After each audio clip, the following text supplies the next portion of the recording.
तुका म्हणे माझे हेची सर्व सोख, तुका म्हणे माझे हेची सर्व सोख, तुका म्हणे माझे हेची सर्व सोख, तुका म्हणे माझे हेची सर्व सोख, तुका म्हणे माझे हेची सर्व सुख, तुका म्हणे माझे हेची सर्व सुख, तुका म्हणे माझे हेची सर्व सुख, तुका म्हणे माझे हेची सर्व सुख. पाहिन श्रीमुख आवडीने, पाहिन श्रीमुख आवडीने, पाहिन श्रीमुख आवडीने, पाहिन श्रीमुख आवडीने. तुझे हर गळा काचे पितांबर, तुझे हर गळा काचे पितांबर, तुझे हर गळा काचे पितांबर, तुझे हर गळा काचे पितांबर. आ तुझे हर गळा काचे पितांबर, तुझे हर गळा काचे पितांबर, तुझे हर गळा काचे पितांबर, तुझे हर गळा काचे पितांबर. आवडे निरंतर हेची धान, आवडे निरंतर हेची धान, आवडे निरंतर हेची दान, आवडे निरंतर हेची दान. तुझे हर गळा काचे पितांबर, तुझे हर गळा काचे पितांबर, तुझे हर गळा काचे पितांबर, तुझे हर गळा काचे पितांबर.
रूप पाहता लोचनी सुख झाले ओ साजनी साजनी तो हा विठ्ठल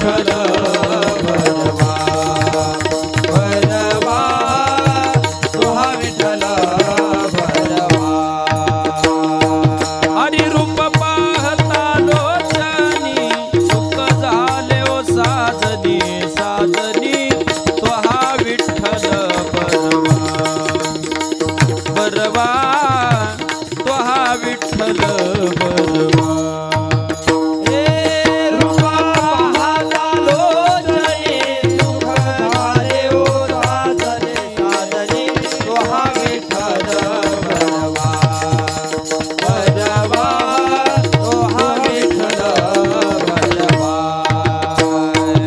तो हा विठ्ठल बरवा तो हा माधव बरवा बरवा तो हा माधव बरवा विठ्ठल बरवा तो हा माधव बरवा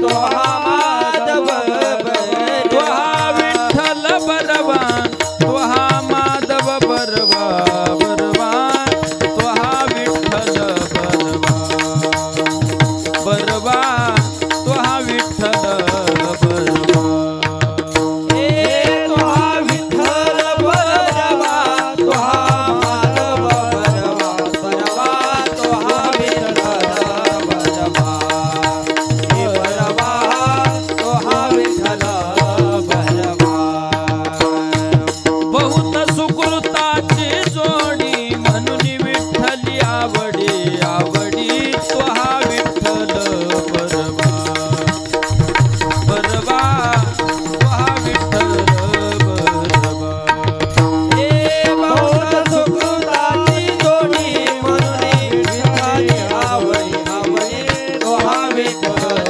बरवा बरवा तो हा विठ्ठल बरवा तो हा विठ्ठल बरवा तो हा माधव बरवा तो हा माधव बरवा विठ्ठल बरवा तो हा माधव बरवा विठ्ठल बरवा तो हा माधव बरवा तो हा विठ्ठल बरवा तो हा माधव बरवा बरवा तो हा विठ्ठल बरवा बरवा तो हा विठ्ठल बरवा हे तो हा विठ्ठल बरवा तो हा माधव बरवा बरवा तो हा विठ्ठल बरवा भैरवा तो हा विठ्ठल बरवा सर्व सुखाचे आगर सर्व सुखाचे आगर सर्व सुखाचे सर्व सुखाचे आगर बाप रखुमा देवीवर रखुमा देवीवर देवीवर विठ्ठल बरवा तो हा विठ्ठल बरवा बाप रखुमा देवीवर बाप रखुमा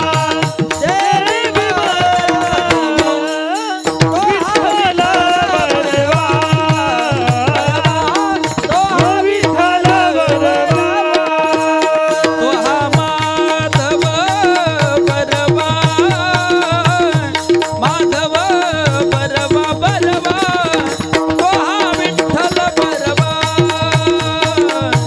विठ्ठल बरवा तो हा माधव बरवा तो हा बरवा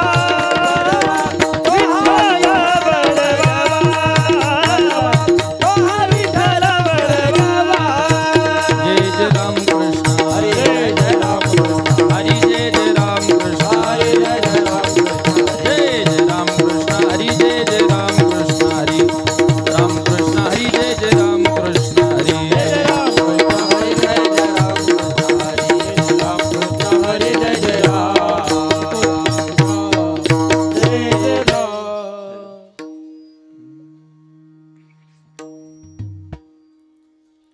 आलिया संसारा उठा वेग करा आलिया संसारा उठा वेग करा आलिया संसारा उठा वेग करा आलिया संसारा उठा वेग करा शरण जाऊ दारा पांडुरंगा शरण जाऊ दारा पांडुरंगा शरण जाऊ दारा पांडुरंगा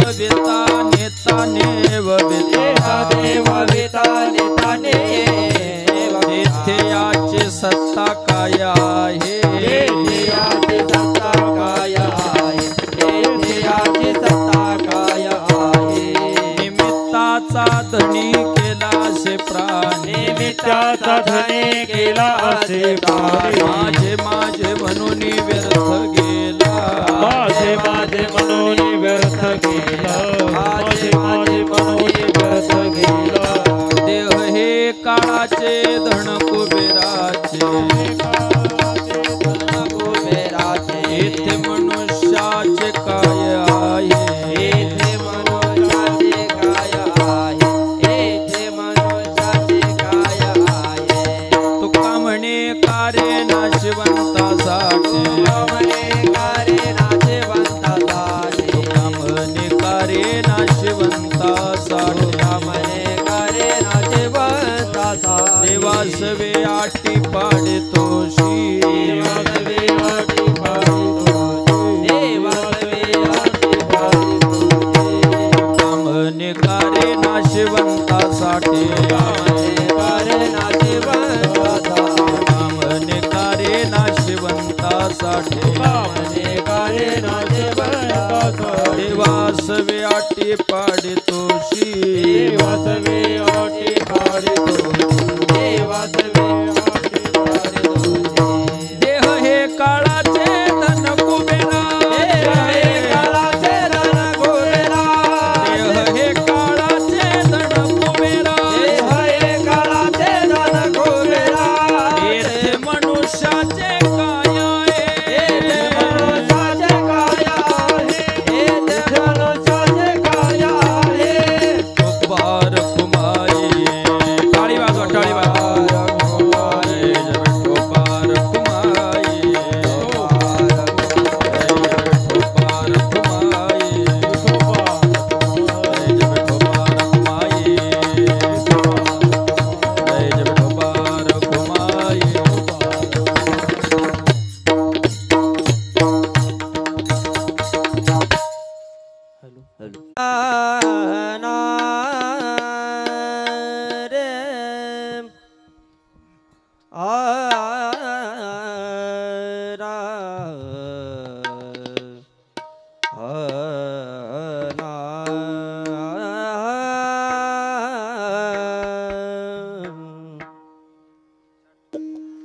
आलिया संसारा उठावे गैरा आलिया संसारा उठावे गैरा आलिया संसारा उठवे गकरा आलिया संसारा उठवे गकरा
आलिया संसारा उठा वेग करा, शरण जाऊ दादा पांडुरंगा।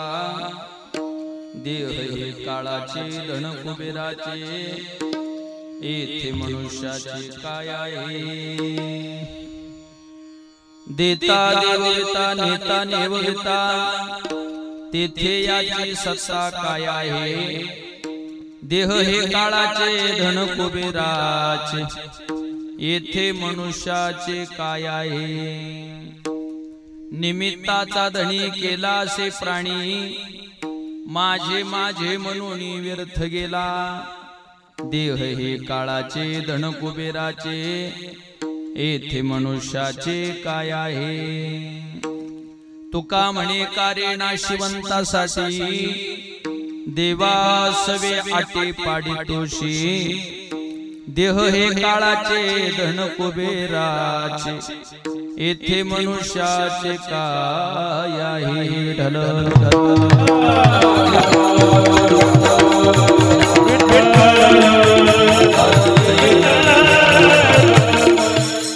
विभुम वेणुनादं चरन्तं दुरन्तं, स्वयं लीलया गोपवेशं दधानं। गवामृन्दकानन्दनं चारुहासं, परब्रह्मलिङ्गं भजे पाण्डुरङ्गं। कलावज्ञ जीवोदरार्थावतारं, कलङ्काङ्कतेजोदिका मोदिवक्त्रं। खलाणीशवादापणोदारदक्षं, समाधिस्थमूर्तिं भजे ज्ञानदेवम्। योऽन्तःप्रविश्य मम वाचमिमां प्रसुप्ता, सञ्जीवयत्यखिल शक्तिधर स्वधाम्ना। अन्यांशश्चरणश्रवणत्वगादीन्, प्राणान्नमो भगवते पुरुषाय तुभ्यं। दयांची केली स्मरण, होय सकळ विद्येंचे अधिकरण। तेची बंधू श्री चरण श्री गुरूंचे नमस्कार, आता मस्तक हे पायावरी। या वारकरी संतांच्या, आलिया संसारा उठा वेग करा, शरण जा उदारा पांडुरंगा। देह हे काळाचे धन कुबेराचे, तेथे मनुष्याचे काय आहे। प्रस्तुत प्रसंग कीर्तनरूपी सेवेकरता निवडलेला अभंग। महान वैष्णव भक्त देवचे सुप्रसिद्ध साधू वारकरी संप्रदायाच्या कळसस्थानी विराजमान असणारे जगदवंदनीय जगद्गुरु तुकाराम महाराजांचा 5 चरणाचा साधा सरळ सोपा सर्वांच्या परिचयाचा अभंग असून, अभंगाच्या माध्यमातून जगद्गुरु तुकोबराय नरदेहाला आल्याच्या नंतर मानवी जीवनाचं ह्या जगतामध्ये काहीच नाही. मग आपलं जर इथं काहीच नाही तर ह्या जगात आल्याच्या नंतर आपली इति कर्तव्यता काय हिची समीक्षा या अभंगामध्ये करतात. विठ्ठल विठ्ठल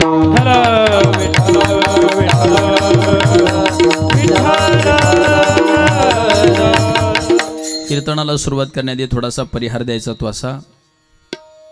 गेली वर्षभरापूर्वी आपल्या शिंदे कुटुंबातून ज्या मातोश्रींचं जाणं झालं त्या कैलासवासी सौभाग्यवती सत्यभामा पांडुरंग शिंदे या मातोश्रींचं हे प्रथम पुण्यस्मरण आहे.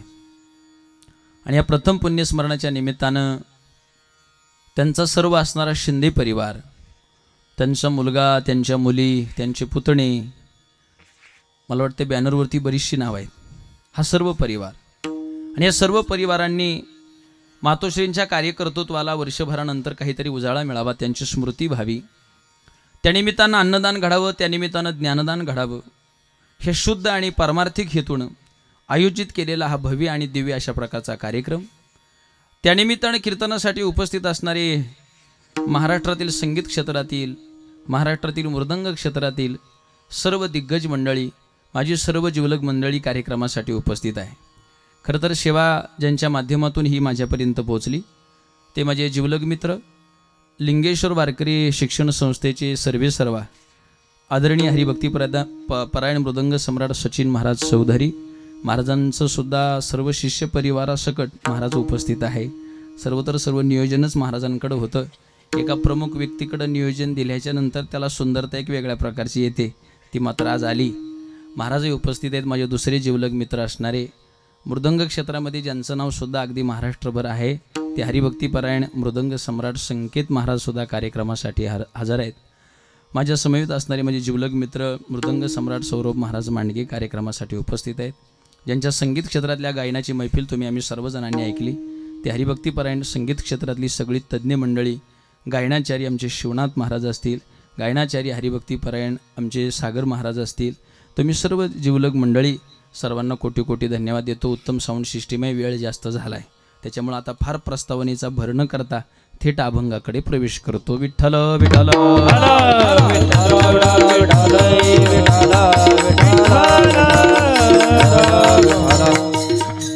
मातोश्रींचं वर्षभरापूर्वी खरं तर शिंदे कुटुंबातून जाणं झालं आणि मग एकदा व्यक्ती गेल्याच्या नंतर बरेचसे प्रश्न समाजामध्ये निर्माण होतात की गेलेल्या व्यक्तींचं पुण्यस्मरण करण्याची गरज काय. सांगतो तुम्हाला त्याचं कारण, का पुण्यस्मरण करायचं. पहिली गोष्ट, जे गेलेत त्यांच्याबद्दल कृतज्ञता व्यक्त करायची आणि दुसरं कारण, आपल्याला तिथं जायचंय हे आपल्या सारखं सारखं लक्षात राहावं म्हणून अशा कार्यक्रमांची गरज आहे. विठ्ठल विठ्ठल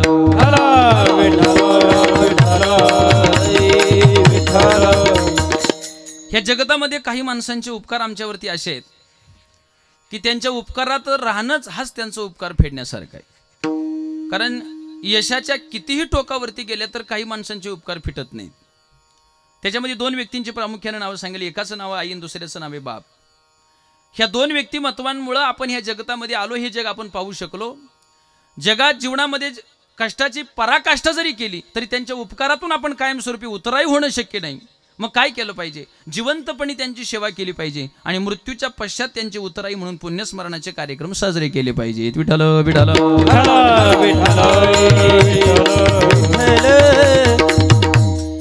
कारण गेलेल्या माणसं कोणत्या जीवदशेमध्ये आहेत हे तुम्हालाही सांगता येत नाही, मलाही सांगता येत नाही. पुण्यस्मरणाचा कार्यक्रम जर त्यांच्या मुलांनी, मुलींनी, कुटुंबाने जर सगळ्यांनी मिळून साजरा केला तर काय होतं. आजच्या कीर्तनाचं, नामचिंतनाचं, पखवादीच्या थापेचं, तबल्याच्या थापेचं, स्वराचं, रामकृष्ण हरी या मंत्राचं जे 2 तास स्मरण होणार आहे त्या सर्वांचं पुण्य एकत्रित होतं आणि हा जीव ज्या दशेमध्ये असेल त्या दशेकडे ते ट्रान्सफर होतं आणि आहे त्या दशेमध्ये त्याला त्याचा आनंद मिळतो. मी मगाशी पाहिलं, मोठा अन्नदानाचा उत्सव शिंदे कुटुंबाकडून चालू आहे.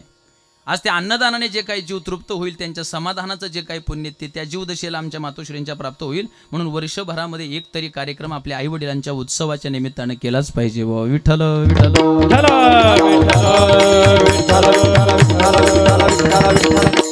आणि दुसरी गोष्ट म्हणजे हा झाला कुटुंबाचा प्रश्न. तुम्ही म्हणाल आमचं काय काम आहे. तुमचं सकट माझं एवढंच काम आहे की आपण सुद्धा आज पुण्यस्मरणाचं कीर्तन ऐकायचं, भरपूर काय प्रसाद केलाय तो जेवायचा आणि घरी जाता जाता उद्या आपलं एक दिवस पुण्यस्मरण होणार आहे एवढं फक्त डोक्यात फिरवत फिरवत घरी जायचं, समजायचं पुण्यस्मरणाला आलेलं सफल झालं. विठ्ठल विठ्ठल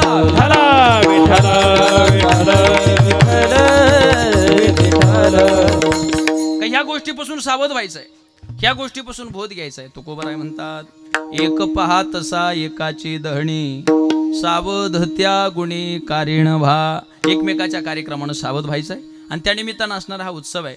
शिंदे कुटुंबातून खरं तर मातोश्री जाण्याचं फार मोठं दुःख आहे आज. पण मातोश्रींबद्दल एक विशेष गोष्ट मात्र घडली आहे, सांगतो. महिला मंडळ ऐका. स्त्रीच्या जीवनामध्ये 3 प्रकारची काही भाग्य सांगितलेली, 3 प्रकारची भाग्य आहेत. स्त्रीच्या जीवनातलं पहिलं भाग्य आहे तिला कुंकू प्राप्त होणं. तिच्या जीवनातलं दुसरं भाग्य आहे तिला पुत्रसंतती. पुत्रसंतती म्हणजे मुलगा मुलगी काही पण होणं, म्हणजे तिला मातृत्व येणं. आणि तिसरं भाग्य आहे प्राप्त झालेलं कुंकू शेवटच्या क्षणाला सोबत घेऊन जाणं. हा स्त्रीच्या जीवनातला तिसऱ्या भाग्याचा उदय आहे. बऱ्याच वेळेला स्त्रीला कुंकू प्राप्त होतं, बऱ्याच वेळेला स्त्रीला मातृत्वही येतं. पण महिला मंडळींना माझा हा शब्द पटकन कळेल, पण प्राप्त झालेलं कुंकू शेवटच्या टायमाला घेऊन जाताच येईल याची काही गॅरंटी नाही. ते तुमच्या आमच्या हातामध्ये नाही, ती भगवान परमात्म्याच्या हातात आहे. आज आमच्या मातोश्रींचा इथून पुढे भविष्यात कधी जरी तुम्ही फोटो घरात ठेवा नाही तर स्मरणात ठेवा, पण कपाळाचं कुंकू आता जाणार नाही. सौभाग्याचं लेणं घेऊन परलोकी गमन झालं. विठ्ठल विठ्ठल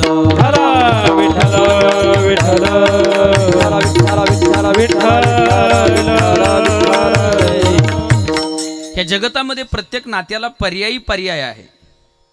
एखादा मित्र सोडून गेला तर दुसरा मित्र त्याची जागा भरून काढील. एखाद्या वेळेला पत्नी घटस्फोट देऊन गेली तर दुसरी पत्नी करता येते, काय अडचण नाही. पण जगात 2 नाती अशी की ज्यांना अजून पर्याय व्यवस्था झाली नाही. त्याचं नाव आहे आई आणि त्याचं दुसऱ्याचं नाव आहे बाप. अरे आमची आई गेल्याच्या नंतर जीवनामध्ये दुसरी कोणतीच बाई आमच्या आईची जागा घेऊ शकत नाही. आता त्यांच्या 4 मुली आहेत, त्या जर रडत असताना एखादी माता माऊली त्यांच्या शेजारी आली आणि सांगितलं बाई रडू नको, मी आहे ना तुझी आईसारखी. अगं तू आईसारखी पण आई नाही ना होऊ शकत. आईसारखं असणं वेगळं आणि आईच असणं वेगळं, याच्यात काही फरक आहे ना. ज्या दिवशी आमच्या जीवनातला बाप गेला त्या दिवशी आमच्या जीवनामध्ये बापाची जागा कोणी घेऊ शकत नाही. भगवान परमात्म्याला प्रत्येकाची वैयक्तिक काळजी घेता येत नाही, म्हणून तो भगवान परमात्मा आईच्या रूपानं तुमची आमची काळजी घेण्यासाठी या जगतामध्ये आला. म्हणून आ म्हणजे आत्मा आणि ई म्हणजे ईश्वर. ईश्वराचं स्वरूप म्हणजे आमची आई आहे. ही आई ज्या दिवशी आमच्या जीवनातून जाईल त्या दिवशी वात्सल्य, ममता, मोह, माया, प्रेम, लाभाविण प्रीती करणारी माणसं या जगाच्या पाठीवरती कुठंच सापडणार नाही. जरा लक्षात असू द्या मंडळी. आमचं रूप, आमचं गुण, आमचं सौंदर्य, आमचं ऐश्वर्य, आमची कला, आमचा पैसा, आमचा बँक बॅलन्स पाहून आमच्यावर प्रेम करणारी हजारो माणसं जगाच्या पाठीवर भेटतील. पण आमचा चेहरा पाहण्याच्या अगोदरपासून जी आमच्यावर प्रेम करत आली तिचं नाव फक्त आई आहे. तिचं नाव फक्त आई आहे. जन्माला आल्याच्या नंतर सगळ्यांचा संबंध आमच्याशी आला, पण जगापेक्षा अधिक 9 महिन्याचा संबंध जर जगाच्या पाठीवर कोणाचा असेल तर तो आमच्या आईचा आहे. आम्ही जर कधी पारनेरला गेलो, दुकानामध्ये जर म्हटलो 100 रुपयाची बॅटरी द्या, तर लोक पटकन त्या बॅटरीवाल्याला विचारतात बाबा बॅटरीची गॅरंटी काय आहे. 100 रुपयाच्या वस्तूला समाज गॅरंटीची अपेक्षा करतो. 9 महिने गर्भ जो पोटामध्ये सांभाळलाय तो म्हातारपणात सांभाळील का न सांभाळील याची काडीची गॅरंटी नसताना प्रेम मात्र जीवाच्या पलीकडे करते, तिचं नाव आई असतं. हा काय अपेक्षा आहे तुम्ही सांगा ना. हे सध्या प्रत्येक गोष्टीची गॅरंटी आहे. आम्ही जरी कीर्तनाची तारीख घेतली तर सकाळपासून 10 फोन होतात, येता येत का नाही, येता येत का नाही, का येईपर्यंत गॅरंटी नाही. पण 9 महिने जो गर्भ पोटामध्ये सांभाळलाय काय गॅरंटी त्याची तुम्ही सांगा ना. एक माता माऊली सचिन महाराज तिच्या मुलाचा नटापटा करत होती. मुलगा लहान होतं, 1 वर्षाचं 1.5 वर्षाचं. त्याला काजळ लावायची, त्याला गंध लावायची, त्याला केस विंचरायची, त्याचे कपडे घालायची. शेजारची मैत्रीण जाता जाता तिला काय म्हटली माहितीये का, अगं लई नटापटा करते, आम्हाला काही पोरं झाली नाहीत का, सारखी त्याची काळजी घेती, सांभाळील का म्हातारपणात. तिने इतकं गोडो उत्तर दिलं. ती म्हणली बाई त्यानं मला म्हातारपणात सांभाळू अगर न सांभाळू, पण त्याला आता सांभाळणं माझं काम आहे, त्याच्यात कमतरता करणार नाही. ही आईची जात आहे, ही आईची जात. मंडळी ऐका, ब्लेड पाननं बोट कापलं तर माणसाला यातनं सहन होत नाही. हातभर पोट फाडून बाळाला जन्म देते आणि ते बाळ अर्ध्या तासानं कुशीत घेतल्याच्या नंतर हातभर फाडलेल्या पोटाचं दुःख विसरते, तिचं नाव आई असतं. कोण कोणासाठी एवढं त्याग करायला तयार नाही. बाळांतपण या शब्दाचा अर्थ असतो एक तर बाळ नाही तर अंत. ह्याच्यातून वाचली तर बाळांतपण. स्वतःच्या मुलाला जीव दान देण्यासाठी जी आपल्या जीवाशी खेळवाड करते तिचं नाव आई असतं. सांगू तुम्हाला, कोरोनाचा काळ होता, एक UP बिहारीवाला गावात आला. लोक काय त्याला गावात येऊ दे ना. तो गावच्या पाटलाकडे गेला आणि म्हणला पाटील काही करा पण मला गावात राहायला जागा द्या. पाटील म्हणले गावच्या विरोधात मी जाऊ शकत नाही, पण माझं शेत 1.5 किलोमीटर आहे गावापासून, तिथं जनावरांसाठी एक झोपडी बांधली आहे, तिथं जाऊन राहा. तो व्यक्ती तिथं जाऊन राहिला. 2 महिने फुकट ठेवला. तिसऱ्या महिन्यानंतर 2000 रुपये भाडं आतल्या हाताने घेऊ लागला. 2 वर्षाच्या कालावधी लोटला. तो गडीसुद्धा एवढा चॅप्टर हुशार होता. रात्रंदिवस काम केलं आणि त्याच गावात मोक्याच्या जागावर 3 गुंठे जागा घेतली, 4 मजली बिल्डिंग बांधली. तिच्या वास्तुशांतीला अख्खं गाव जेवायला बोलवलं. आणि लोकांना काही घेणं नसतं, जेवायचं म्हणजे कुठेही जातील, काही घेणं नाही. सगळेजण जेवायला गेले. पण त्या बिल्डिंगच्या उद्घाटनाचा म्हणजे रिबीन कापण्याचा जो कार्यक्रम होता तो गावच्या पाटलाच्या हस्ते ठेवला होता. पाटील रिबीन कापायला आले. तो माणूस म्हणला, थांबा सगळेजण ऐका, मला 2 शब्द पाटलांबद्दल बोलायचे आहेत. लोकांना वाटलं काय बोलतो. ते म्हणले, हा पाटील माझ्या देवासाठी देव माणूस आहे. लोक म्हणली का. ते म्हणले, ज्यावेळेला ह्या गावात पाऊल ठेवण्यासाठी मला कोणी जागा देत नव्हतं, त्यावेळेला ह्या गावात पहिलं पाऊल ठेवण्यासाठी ज्यांनी मला जागा उपलब्ध करून दिली तो माझ्यासाठी देव माणूस आहे. माझा सिद्धांत ऐका. एखाद्या गावामध्ये अडचणीच्या काळामध्ये 2 पैशाचं भाडं घेऊन एखादा व्यक्ती जर तुम्हाला पाऊल ठेवण्यासाठी जागा देत असेल आणि तो व्यक्ती जर आयुष्यात तुमच्यासाठी देव माणूस असेल, तर जिनं जगात पहिलं पाऊल ठेवण्यासाठी आपल्या पोटात जागा उपलब्ध करून दिली ती आई आमच्यासाठी देव माणूस असू नाही का महाराज. असलीच पाहिजे, देव माणूसच असली पाहिजे. बरं तुम्ही सांगा, आता आपले हातपाय चालतं बोलतंय, आपण कुठेही ऍडजस्ट करू शकतो. गर्भाचा काळ ही अशी गोष्ट आहे की तिथं ऍडजस्टमेंट करता येत नाही. आणि त्या वेळेला आईच्या कुशीशिवाय पवित्र जागा जगाच्या पाठीवर राहण्यासाठी दुसरी कुठं नाही. विठ्ठल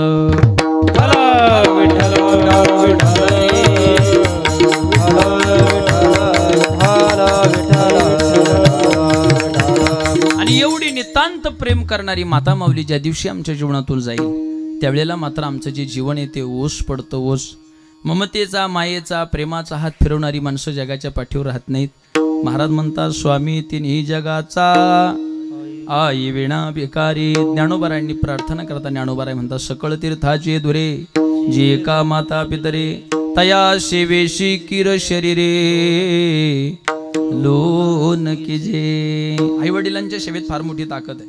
मी म्हणतो सध्या समाजामध्ये ह्याच गोष्टीचं प्रबोधन होणं गरजेचं आहे. ऐका ना मंडळी, तुम्ही काय कमवलं याचं मी सांगू काय. परवा दिवशी मी एका व्यक्तीचा लेख वाचला. तो श्रीमंत व्यक्ती होता आणि त्या श्रीमंत व्यक्तीला संकेत महाराज पत्रकाराने प्रश्न विचारला. कारण तो पत्रकार त्याचा मित्र होता. मित्र आता त्याने प्रश्न विचारला, आई वडील आहेत का. ते म्हणलं आहे ना. म्हणजे तुम्ही भाऊ किती. म्हणले 2 जण. म्हणले मग आई वडील कोणाकडे असतात. त्या श्रीमंताने इतकं गोडवं उत्तर दिलं. ते म्हणजे आई वडील ना त्याच्याकडे आहेत ना आई वडील माझ्याकडे आहेत. पत्रकाराला वाटलं मग वृद्धाश्रमात असतील. तो म्हणला आई वडील त्याच्याकडे नाही आणि आई वडील माझ्याकडे नाही, मग आम्ही दोघंही आमच्या आई वडिलांच्या इकडे राहतो. याला म्हणायचं उत्तर. हा कधी कधी माणसं म्हणतात महाराज आई माझ्याकडे राहते बाप माझ्याकडे राहतो. अरे मूर्खानो, तुम्ही एवढे मोठे नाही झाले आई बाप तुमच्याकडे राहिला, तुम्हीच त्यांच्याकडे येत अजून. विठ्ठल विठ्ठल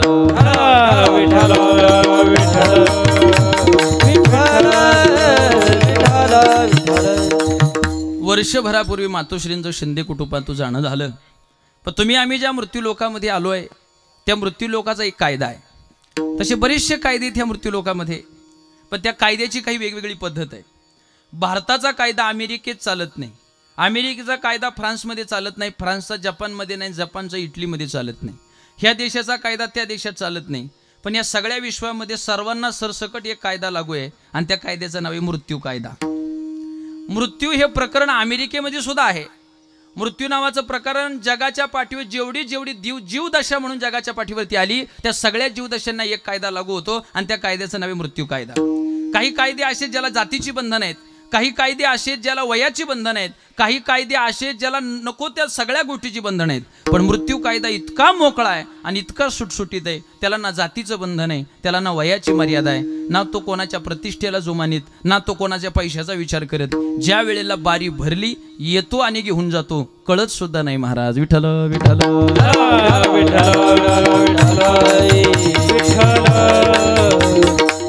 नेईल ओढणी ठाऊके नसतान राहे दुषिता हरी वीण न राहे दुषिता हरी वीण. नेईल ओढणी ठाऊके नसतान दुषिता हरी वीण दुषिता हरी वीण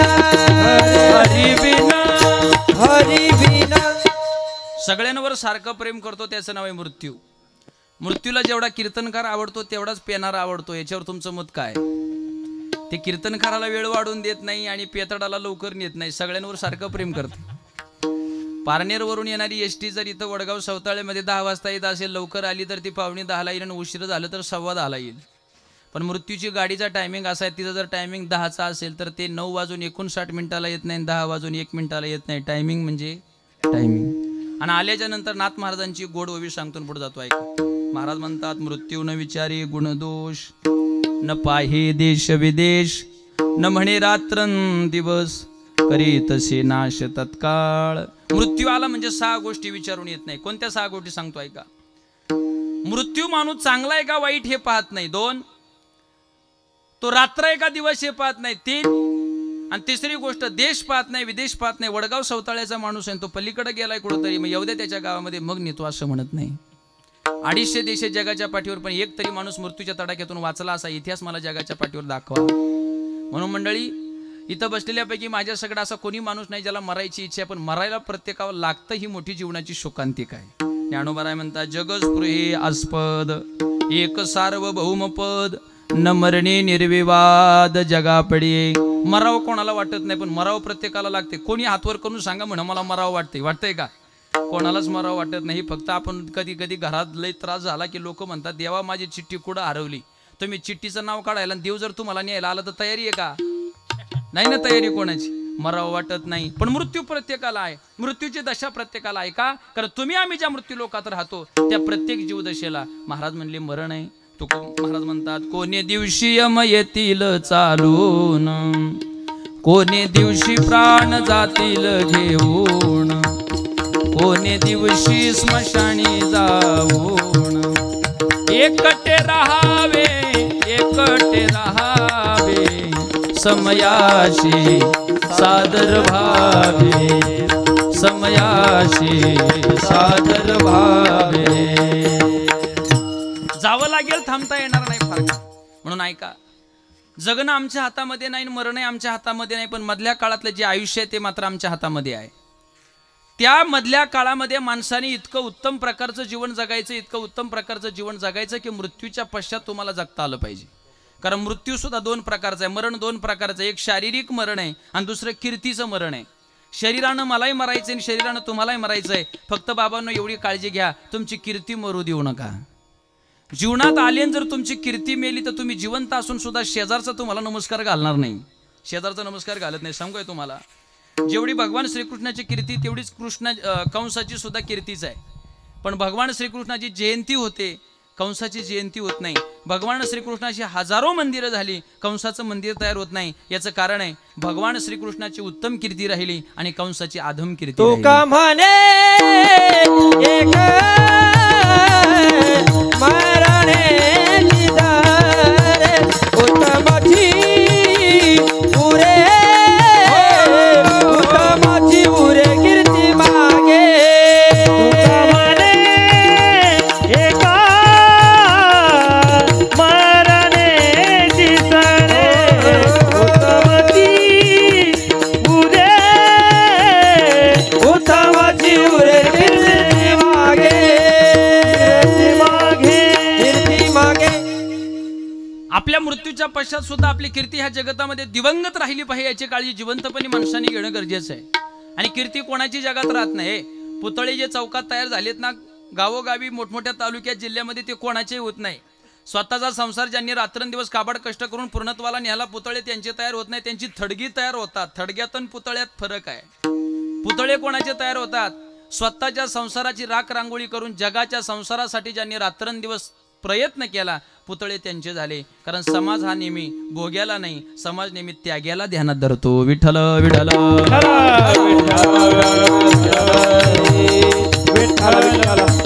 म्हणून मृत्यूबद्दल माणसाने निश्चिंतता बाळगली पाहिजे, कारण मृत्यू एक दिवस येणार आहे. आभार माना भगवान परमात्म्याचं की त्यांनी मरीपर्यंत तुम्हाला जगवण्याचा प्रामाणिक प्रयत्न केलाय. लाईटीचं बिल थकलं तर 3 महिने झाल्यानंतर वायरमॅन न सांगता आपलं कनेक्शन कट करतोय. पाण्याचं बिल जर थकलं तर ग्रामपंचायत शिपाईचं आपलं नळ कनेक्शन कट करतोय. माझ्याकडे बघा, भगवान परमात्म्याने हे कनेक्शन आहे ना ती आपल्याला फ्री ऑफ चार्ज मध्ये दिलंय. मी तर म्हणतो त्यांनी अशी एक शंका टाकायला पाहिजे होती, एका महिन्यात जर माझं कोटी वेळा नाव घेतलं तर बरं आहे, नाही तर तुमचं कनेक्शनच कट करतो असं म्हणायला पाहिजे त्या. पण त्याचं असं काहीच नाही. काहींची इतके बिल थकलेत महाराज, 80 वर्ष झालं अजून गळ्यात माळ नाही समजायचे, यांनी बिल भरलं नाही अजून. 70-75 वर्ष झालं आज आळंदी माहिती नाही, पंढरपूर माहिती नाही, कीर्तन माहिती नाही, दान धर्म माहिती नाही. समजा यांचं बिल थकलंय आणि मग तो एक दिवशी शिपायाला आज्ञा करणार आहे. शिपाई म्हणजे कोण? यमाला आज्ञा करीन आणि तो कनेक्शन कट करायला येईल. त्याच्या आधी सुवर्ण संधी भगवान परमात्म्याने दिली. ही संधी दवडता कामा नाही. कारण महाराज म्हणले आता मागुता येईल फेरा हे तो न घडेची यान भरा. परत असं नसते जगाच्या पाठीवरती मिळायचं नाही का? मिळणार आहे. परत अवसर बार नावे. एकदा संधी आली ना तिचं सोनं करायला शिका. कारण जगतामध्ये ज्ञानी झाले, पंडित झाले, महानुभव झाले. प्रत्येक माणसाने जगतामध्ये आल्याच्या नंतर मृत्यूला प्रतिबंध घालण्याचा प्रयत्न केला, पण आतापर्यंत मृत्यूवरती कोणी विजय मिळू शकलं नाही. मृत्यूची ताकद आहे. अनेक माणसं जगाच्या पाठीवर आली ना, त्यांना काही मृत्यू आवडत होता का? नाही. मृत्यूला प्रतिबंध घालण्याचा प्रयत्न केला. सांगतो, आमचे गुरुजी सांगत असतात. एका गावामध्ये एक ब्राह्मण तात्या राहत होते. 2 टाइम स्नान संध्या करण्याचा त्यांचा नित्याचा नियम होता. रोज ते सकाळी उठायचे आणि गंगेवरती स्नानाला जायचे. एक 5 ते 7-8 वर्षाचा मुलगा त्यांच्या घराच्या शेजारी राहायचा. त्यांनी एक दिवशी विचारलं, म्हणले काका तुम्ही कुठं जाता? ते म्हणले बाळा गंगेला स्नानाला जातो. म्हणले मला पण यायचे. बाल हट्ट फार वाईट. काका त्याला दरवेळेला चुकून जायचे. एक दिवशी ते कपडे घेऊनच काकाच्या अंगणात येऊन उभं राहिलं. आता काय करणार? ते म्हणले एकदा याला तिकडे नेऊनच आणतो, म्हणजे परत परत हा माझ्या पाठीमागे लागायचा. मृत्यूची ताकद सांगतो पुढे जातो. ऐका. ब्राह्मण तात्या त्याला घेऊन गंगेवरती गेले. त्याला आधी आंघोळ घातली, कडला उभं केलं, सांगितलं बाळा मी स्नान संध्या करून येईपर्यंत बाजूला हलायचं नाही. तो बाजूला येऊन कपडे घालत होता. काकांनी एक डुबकी मारली, वर पाहिलं तर मुलगा जोरात आरडला. काय झालं म्हणून पाहिलं तर त्या मुलाच्या पायाला मोठ्या काळ सर्पानं दंश केला होता. काका तिथून तिथं येईपर्यंत पोरगा तर खाली पडला आणि गतप्राणी झाला. सापाकडं पाहिलं तर भला मोठा साप. काय करायचं टेन्शन आलं. आपण लोकाचा मुलगा आणलाय, त्याला आता काय उत्तर द्यायचं? पण ऐका, तो जो साप होता ना, तो पळत दुसरीकडे निघाला. काका जरा पंचांग क्षेत्रातले जरा प्रवीण होते, तज्ज्ञ होते. ते म्हणले हा साप का पळतोय? त्यांनी सगळं सोडलं आणि सापाचा पाठलाग केला. तो साप थोडासा पुढे गेला आणि त्यांनी रूप बदललं आणि तो लांडगा झाला.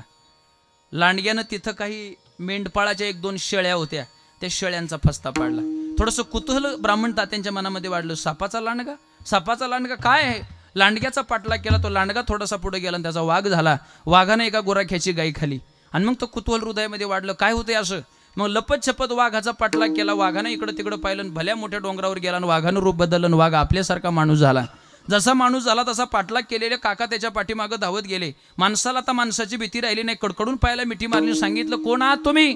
ते म्हणले आम्ही कोण आहे मी लोकांना सांगत नाही. म्हणले सांगावं लागेल मला. म्हणले मी यम आहे. म्हणले रूप का बदलली? मी सापापासून तुमचा पाठलाग केलं. सापाचा लांडगा, लांडग्याचा वाघ, वाघाचा आता माणूस झाला. काय कारण आहे याचं? ते म्हणले खरं सांगतो तुम्हाला, कोणाला सांगू नका. मी यम आहे. ज्याचं मरण ज्या पद्धतीत असतं त्या पद्धतीमध्ये मी रूप घेत असतो. बाळाचा मृत्यू सापाच्या रूपात मी सर्प झालो. शेळ्यांचा मृत्यू लांडग्याच्या रूपाने मी लांडगा झालो. गाईचा मृत्यू वाघाच्या रूपाने मी वाघ झालो. सध्याचं माझं काम संपलंय, मी चाललोय. तात्यांनी पायाला पुन्हा कडकडून मिठी मारली. सांगितलं बाबा काही नाही सांगितलं तरी चालेल, फक्त मला कोणत्या रूपात न्यायला येणार एवढं एकदा सांग.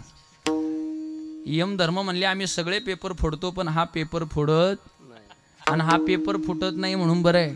मृत्यूचे 2 उपकार आहेत आपल्यावर. कधी येणारे माहीत नाही 1, आणि बदली माणसं चालत नाही 2. मृत्यू जर कधी येणारे हे जर आपल्याला कळालं असतं ना, केवढी अडचण झाली असती. तुम्ही खरं सांगा, 4 महिने अगोदर जर तुम्हाला कळालं असतं मृत्यू येणारे, तुम्ही खरंच ज्वाऱ्या पेरल्या असत्या का? पेरल्या असत्या का नाही? एखाद्याला विचारलं का रे शेतामध्ये ओला असताना तू ज्वारी नाही फिरली? ते म्हणले कंस काढायचं आपण नाही फिरायची कशाला? कशाला फिरला असतो तुम्ही सांगा. पण ते उद्या येणारे हे आज माहिती नाही म्हणून सगळे कीर्तनात टवटवीत आहे. मी आळंदीवरून धावपळ करीत पर्यंत आलोय. मला जरी कळालं असताना उद्या आपल्याला जायचं तर मी महाराजांना फोन केला असता, ऍडजस्ट करा का, आता माझ्यात पुण्यस्मरणाची वेळ आली नाही का असं सांगावलं. पण ते उद्या येणारे हे आज माहिती नाही म्हणून आजचा आनंद टवटवीत आहे. आणि दुसरा एक उपकार आहे, मृत्यूत बदली माणसं चालत नाही. आता मी जर काही अडी अडचणीमुळे आलो नसतो तर महाराजांनी कोणीतरी पर्यायी कीर्तनकार देऊन कार्यक्रम करून घेतला असता. बदली माणूस चालतो.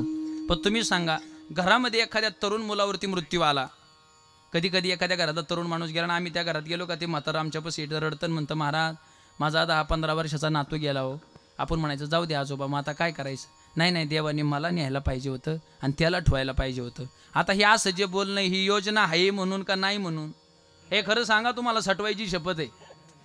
ही योजना नाही म्हणून मी म्हणतो, ही जर योजना असती ना बदली माणसांची, शपथ रे 60च्या पुढचं एक म्हातारं कीर्तनाला शिल्लक राहिलं नसतं आता सध्या. तुम्ही जर घरच्यांच्या कामी आले नसते ना तर पोरांनी जगाच्या कल्याणाला तुम्हाला वापरलंच असतं महाराष्ट्र. आता सध्या मोबाईलचा जमाना आहे. म्हातारा म्हातारीचा एक बॅनर टाकला असता, आणि खाली लिहिलं असता येते मृत्यूसाठी म्हातारा म्हातारी विकत मिळेल, प्रत्येकी 2 लाख रुपये. संपर्क 2-4 जणांचा खाली टाकला असता. आहे सकाळी लोक उठायचे आत गाडीत 12 वाजता तुम्हाला पार्सल नेलं असतं तुमचं, पण ज्याची बारी आली त्याला जावं लागतं म्हणून बरं आहे. त्यानं कडकडून मिठी मारली, सांगितलं कशाच्या स्वरूपात न्यायला येणार आहे. ते म्हणले पाण्यापासून आणि मगरीपासून सावध राहा. जाऊ दे मला म्हणले माझा टायमिंग झालाय. तात्यांनी म्हणताना ताक लगेच ओळखलं. त्यांनी सांगितलं आजपासून पाण्याच्या नादी लागायचं नाही. त्या दिवसापासून ते गंगेची आंघोळ जवळजवळ सोडूनच दिली. महाराज गंगेची आंघोळ सोडून दिली याच्यात नवल नाही, पण ते बकेट भरून पाणी सुद्धा आंघोळीला घेत नव्हतं. इतकं घाबरलं. त्याच्या मनात उद्या परीक्षिती राजाच्या बोरीतली आळीचा साप झाला आणि त्याला दंश केला आणि उद्या माझ्या बकेटमध्ये एखादा किडा आला आणि त्याचीच मगर झाली तर केवढ्याला पडायचं. तुम्हाला खोटं सांगत नाही, अतिशयोक्ती होईल. तांब्या भरून सुद्धा घेत नव्हतं, बाटलीनं पाणी पित होतं. ते इतकं घाबरलं. पण तो म्हणला आपलं जे गाव आहे ना ते नदीच्या किनाऱ्यावर आहे. एखाद्या दिवशी रातोरात पाऊस भरपूर पडला आणि जर पुरा आला आणि मगर जर आपल्या घराकडे आली तर काय करायचं. मग गावचा 7-12 विकला आणि ते राजस्थानला राहायला गेलं. राजस्थान म्हणजे वाळवंटी प्रदेश आहे, तिथं दूरवर पाणी नसतंय. अशा वाळवंटी प्रदेशात गेलं. त्याचं भाग्य बिचारायचं एवढं चांगलं, तिथं एक पांडुरंगाचं मंदिर होतं. कारण पांडुरंगाचा आपला एक भक्त तिथं राजस्थानमध्ये मराठी माणूस होता. 3 पिढ्या तिकडंच गेल त्या, पण महाराष्ट्रीयन पद्धतीचा होता म्हणून पांडुरंगाचं मंदिर बांधलं होतं. नेमका हा त्याच पांडुरंगाच्या मंदिरात गेला. मृत्यू कसा असतो बघा. त्याने विचारलं म्हणजे कुठून आले. त्यानं सांगितलं दुरोनी आलो मी गा, दुःख झाले दारुण, यावया येथवरी होते हेची कारण. ते म्हणले कळालं आम्हाला काय पाहिजे. म्हणले एक काम करणार तुम्ही ब्राह्मण आहात तशी आम्हाला ब्राह्मणाची गरज आहे. एक खोली देणार तुम्हाला, 5-25 हजार रुपये पगार देणार, 3 टाइम जेवणही माझं देणार, फक्त पांडुरंगाची पूजा करायची. तो म्हणला बरं झालं, कौतुक वाटे झाली आवेजाचे. बरं वाटलं. 2-4 महिन्याचा कालावधी गेला. तिथं खाऊ पिऊ लागला आणि पुढे आषाढीचे दिवस आले. ऐका आता, ज्याच्या इथं कामाला राहिला त्या सावकाराचा असा नियम होता की दरवर्षी आषाढीला पंढरपूरला जायचं आणि 1000 सोन्याचे जे शिक्के आहेत नाणी ती तिथं एखाद्या ब्राह्मणाला शोधायचं आणि वासुदेवा करवी पुंडलिकरायाच्या पुढं चंद्रभागेत त्या ब्राह्मणाला कमरेभर पाण्यात उभा करायचा आणि वासुदेवा करवी त्याला ते दान द्यायचं. असा जवळजवळ 4 ते 5 पिढ्यांचा त्याचा नियम चालत आला होता. आता ऐका, त्याने आपल्या मित्राला विचारलं आणि मित्राला सांगितलं. मित्रा म्हणले काय रे. अरे म्हणले आपल्याला ती पंढरपूरची तयारी करणार, ते सोनाराला ऑर्डर दे ना 1000 शिक्क्यांची. ते म्हणले शिक्के तयार झालेत. केलीत म्हणले मागच तयार मी. म्हणले मग. म्हणले माझं एक मित्रा काम ऐकशील का तू. म्हणले काय काम आहे. म्हणले तिथं जाऊन ब्राह्मण शोधून त्या ब्राह्मणाला काहीतरी देण्यापेक्षा आपल्याच घरातला ब्राह्मण पंढरपूरला नेल्याने काय अडचण आहे. आता ही गोष्ट त्याला पटली. म्हणला खरंच आहे, लोकाची भरती करण्यापेक्षा आपल्याच माणसाला मिळालं तर तो बिचारा आनंदानं आपलं काम करीन. म्हणले घ्या बोलून. त्याला बोलून घेतलं आणि सांगितलं म्हणले तात्या उद्या आपल्याला जायचं आहे, बॅग भरा. तो म्हणला कुठं जायचं आहे. ते म्हणले पंढरपूरला जायचं आहे. तो म्हणला राजीनामा घ्या, पण पंढरपूरला काय येणार. कारण त्याला माहित होतं आषाढीच्या टायमाला पंढरपुरात चंद्रभागेला काय असतोय, हे काय असतोय, पूर असतोय, पूर. आणि मग काय करायचं. ते म्हणले काय झालं एवढं राजीनामा द्यायला, कशाचं टेन्शन आहे. त्यांनी सगळा इतिवृत्तांत सांगितला आणि सगळा इतिवृत्तांत सांगितल्याच्या नंतर ते म्हणले काळजी करू नको, हे 1000 सोन्याचे शिक्के म्हणजे कोट्यवधी रुपयाची प्रॉपर्टी आहे आणि ती लोकांना देण्यापेक्षा मला तुलाच द्यायची आहे. तुझी सगळी Z+ सुरक्षेचा सगळी जबाबदारी मी घेतो, सगळी Z+ सुरक्षा. मग काय केलं, लोखंडाचा एक पिंजरा बनवला, त्याला खाली चाकं बनवली, बाहेर असे टोकदार बाण काढले आणि अशी 10, 20, 25 असे मोठे पैलवान ठेवले. त्यांच्या हातात बंदुकी दिल्या, त्यांचा एक पहारा आणि त्याच्या पलीकडे असे तलवारीवाले 20-25 माणसं ठेवले. ते त्या पाण्यामध्ये गेल्याच्यानंतर त्यांनी काय करायचं, फक्त तलवारीनं पाण्यामध्ये असे गाव टाकायचे. मगर आल्याच्या नंतर ती चिरडली पाहिजे. आता याला यमाने सांगितलं होतं पाण्यापासून आणि मगरीपासून सावध राहा, पण माणसाचा लोभ काही चांगला नाही महाराज. पुढं जाईन लोभासाठी माणूस काही सांगता येत नाही. हे गाडीत बसलं, पंढरपुरात आलं, सोन्याचे शिक्केच्या डोळ्यासमोर दिसत होते, पण तसंही त्याला टेन्शन आलं होतं. त्याला वाटलं वाचलो तर राजस्थानला जाईल, नाही तर इथंच आपला दावा होण्याची दाट शक्यता आहे. टेन्शन आलं होतं. जसं चंद्रभागेचा पूर पाहिला तसा ब्लड प्रेशर जास्त वाढला. करता करता त्या पिंजऱ्यामध्ये त्याला घातलं आणि तो पिंजरा बरोबर पुंडलिकरायाच्या पुढं नेला. कमरेभर पाण्यात त्याला उभं केलं. त्याच्या पाठीमागं बंदुकी, त्या पिंजऱ्याच्या सभोवताली बंदुकीवाले 20-25 उभे होते. त्यांच्या पलीकडं जो पारा होता तो तलवारीवाल्यांचा होता. ते सारखं पाण्यामध्ये अशा तलवारी आणत होते का मगर येऊ नये याची दक्षता ते घेत होते. लगेच तिथं एका वासुदेवाला बोलवलं, त्याला सोन्याचे 5 शिक्के दिले. म्हणले एवढे उरलेले जे आहेत ते त्याला द्या. वासुदेव आतमध्ये गेला. गेल्याच्या नंतर दरवाजा बंद झाला. कमरेभर पाण्यामध्ये याच्या अंगाला घाम फुटला होता. मगर येते की काय, आपल्याला भक्ष बनवते का काय, एवढ्या दिवस झालं पाण्यापासून पथ्य पाळलं, आज मरायलाच पाण्यात आलो का काय. नसतो सोन्याचे शिक्के मिळाले तर बरं झालं असतं. मोठा पश्चाताप झाला. पंढरपुरात गेला, पण चंद्रभागा आठवत नाही, पुंडलिकराय आठवत नाही, प्रदक्षिणा आठवत नाही, काही आठवत नाही. पांडुरंगाचा तर विषय संपलाच होता त्याच्या दृष्टीनं. काय करायचं. तेवढ्यात वासुदेवाकडे पाहिलं आणि स्वतःच्या अंगावरचं जे उपरणं होतं ते दानासाठी पुढे गेलं. मंडळी बारकाई नाही का. हा वासुदेव एवढा हुशार होता की खतखदा बघून त्याच्याकडे हसायला लागला आणि त्याने ते त्याच्या झोळीत टाकायच्या ऐवजी, त्याच्या त्या उपरण्यात टाकायच्या ऐवजी त्या वासुदेवाने ते सगळे सोन्याचे शिक्के घेतले आणि खाली पाण्यात टाकून दिले. तळपायच्या आग मस्तकात गेली आणि त्याला म्हटला, मूर्खा, कळत नाही तुला, अकल नाही तुला, राजस्थानहून इथपर्यंत आलो, सोन्याच्या शिक्कांसाठी पाण्यात का टाकले, माझ्या झोळीत का नाही टाकले. वासुदेव गालामध्ये हसला. अरे म्हणले, हे सोन्याचे शिक्के घेऊन करणार काय. म्हणले, माझ्या बायका पोरांना होतील ना. ते म्हणले, तू तिथं गेला तर पाहिजे का नको. पण ते तुला काय माहिती. म्हणले, तू ओळखलं नाही का मला. म्हणले, नाही. म्हणले, आपली वडगाव सावताळ्याला भेट झाली एकदा. ते म्हणले, वडगाव सावताळा हे तर माझंच गाव आहे. आणि म्हणले, भेट झाली. म्हणले, कुठं. म्हणले, गंगेच्या काठावर. अरे म्हणले, नाही झाली. अहो म्हणले, नाही का सापाचा लांडगा झाला. आलं का तुमच्या लक्षात. लांडग्याचा वाघ झाला, वाघाचा माणूस झाला. म्हणले, मग. म्हणले, मीच आज वासुदेव होऊन आलोय. पण म्हणले, तुम्ही मला मगरीचं म्हणले होते ना. म्हणले, तात्या लई भोळे राहिले तुम्ही. जर मला सापाचा लांडगा, लांडग्याचा वाघ होता येतो, वाघाचा माणूस होता येतो, तो वासुदेवाची मगर नाही होता यायचं का. मग ते म्हणले, तुम्ही मगर होणार का. म्हणले, होणार. म्हणले, किती टाइम आहे. म्हणले, अजून 1 मिनिट बाकी आहे. तेवढ्यात आपली चर्चा चालू द्या. कोणता अभंग घ्यायचा. म्हणले, आता. म्हणले, कायचा अभंग. आता एवढाच अभंग घ्या. आता नाही येणे जाणे झाले वासुदेव राणे का. आता काय अभंग घेता. म्हणले, आता आम्ही जातो आमच्या गावानं, आमचा रामराम घ्यावा, एवढाच अभंग घ्या. बोलता बोलता मंडळी ऐका, एवढी Z+ सुरक्षा बाजूनी होती, एवढा पिंजरा उपलब्ध केला होता.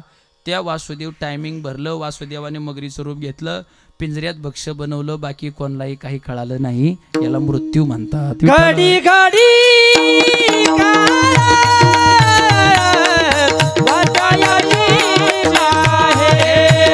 अजून किती अजून किती बकाच्या गडगडी काळ वाटयाची बाळ अजून किती आहे अवकाश. म्हणून किती प्रयत्न करा, प्रामाणिक प्रयत्न करा, पण मृत्यू एक दिवस गाठतो म्हणजे गाठतो. आतापर्यंत कोणाला सुटका त्याने मृत्यूच्या तावडीतून झालेली नाही.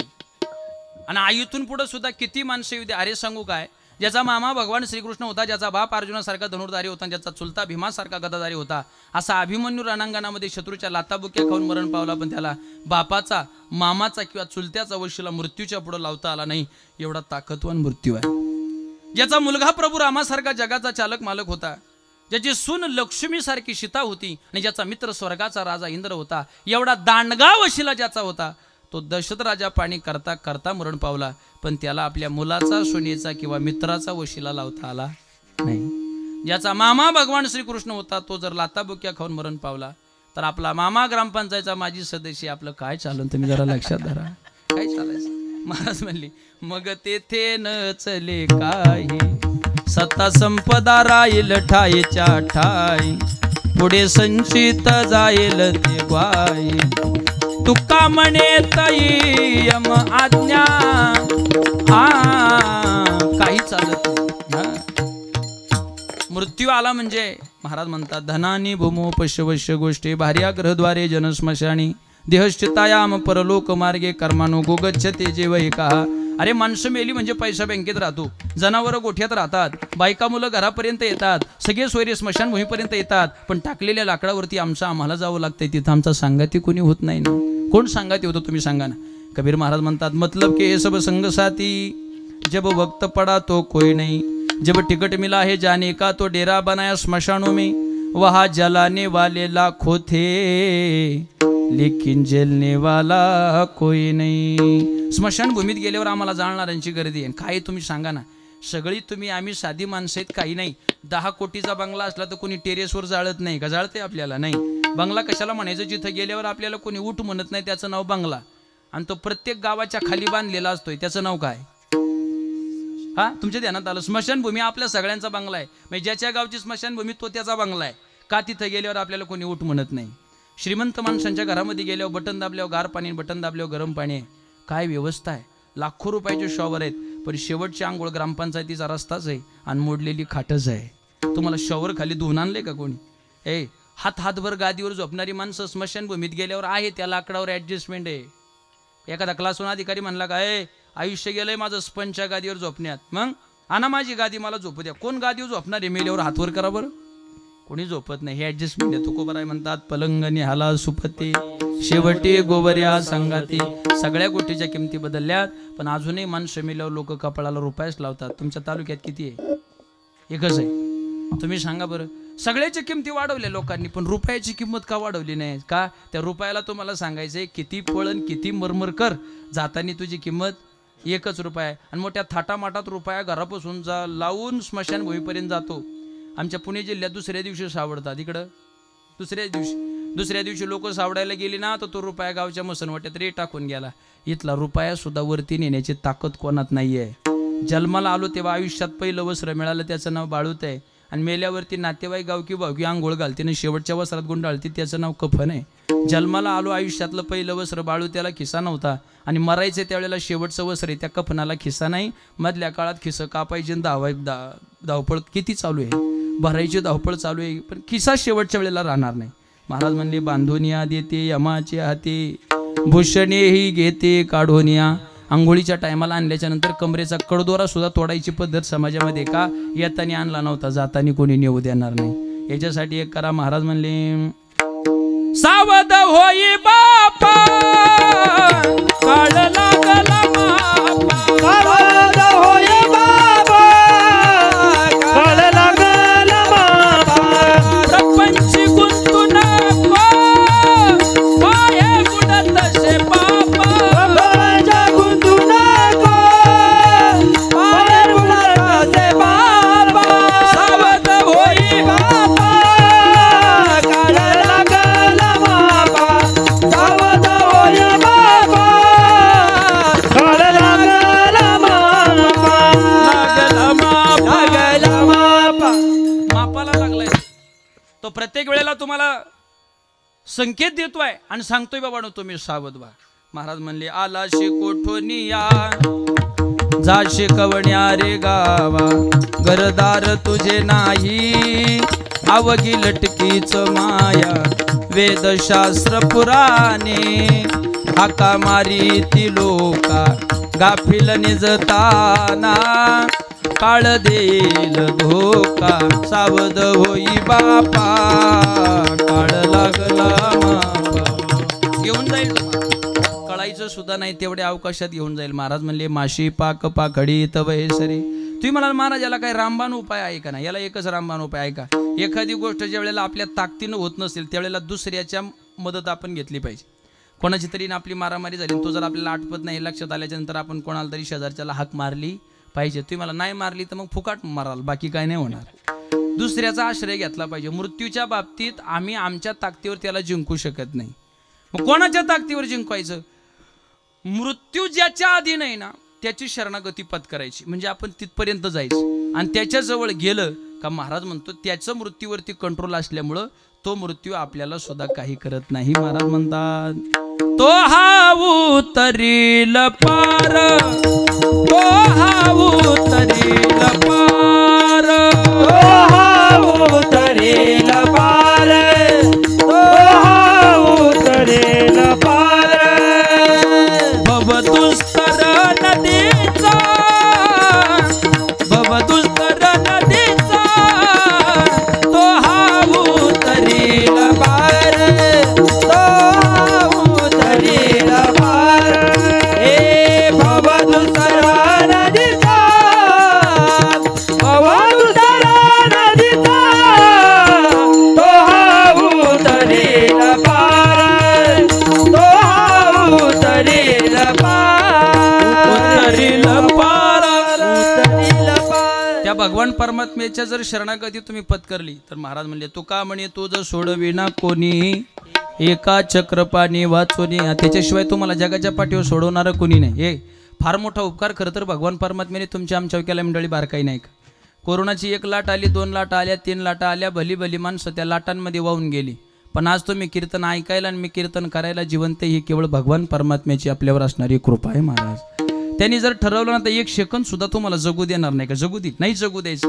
कारण सर्व महाराज म्हणजे सत्ता धान्याची की जे मायबाप, त्यांनी सगळं तुम्हाला आम्हाला फ्रीमध्ये दिले. सांगू का? एका डोळ्याचं ऑपरेशन करायचं म्हणलं तर 2 लाख रुपये खर्च आहे. तुम्हाला 2 डोळे फुकट दिले त्यानं. एका कानाला मशीन लावायची म्हटलं तर लाख रुपये खर्च आहे, 2 कान फुकट दिलेत. एक दात पडला आणि दुसरा टाकायचा म्हटलं तर 72 ते 75 हजार रुपये खर्च आहे, 32 फुकट दिलेत. एक किडनी खराब झाली तर दुसरी कोणी देत नाही, दिली तर पहिल्यासारखं काम करीत नाही. 2 किडन्या फुकट दिल्यात तुम्हाला, हात दिलेत, पाय दिलेत, अजून काय द्यायला पाहिजे. लोक म्हणले देवाने आम्हाला काहीच नाही दिलं. अरे दिलंय, तू काय अजून द्यायला जावं आहे का काय त्याचा? तसा तू काय गावात करतोय तर उद्योग काय, तू सप्ताह होऊन दे ना, कोणाचा कार्यक्रम होऊन दे ना, चांगली कामं होऊन दे ना, कोणाचं लग्न जमवून दे ना, अजून देवाने तुला काय द्यायला पाहिजे. मी म्हणतो देवाने तुला ठेवला याच्यात आभार मान. विठ्ठल विठ्ठल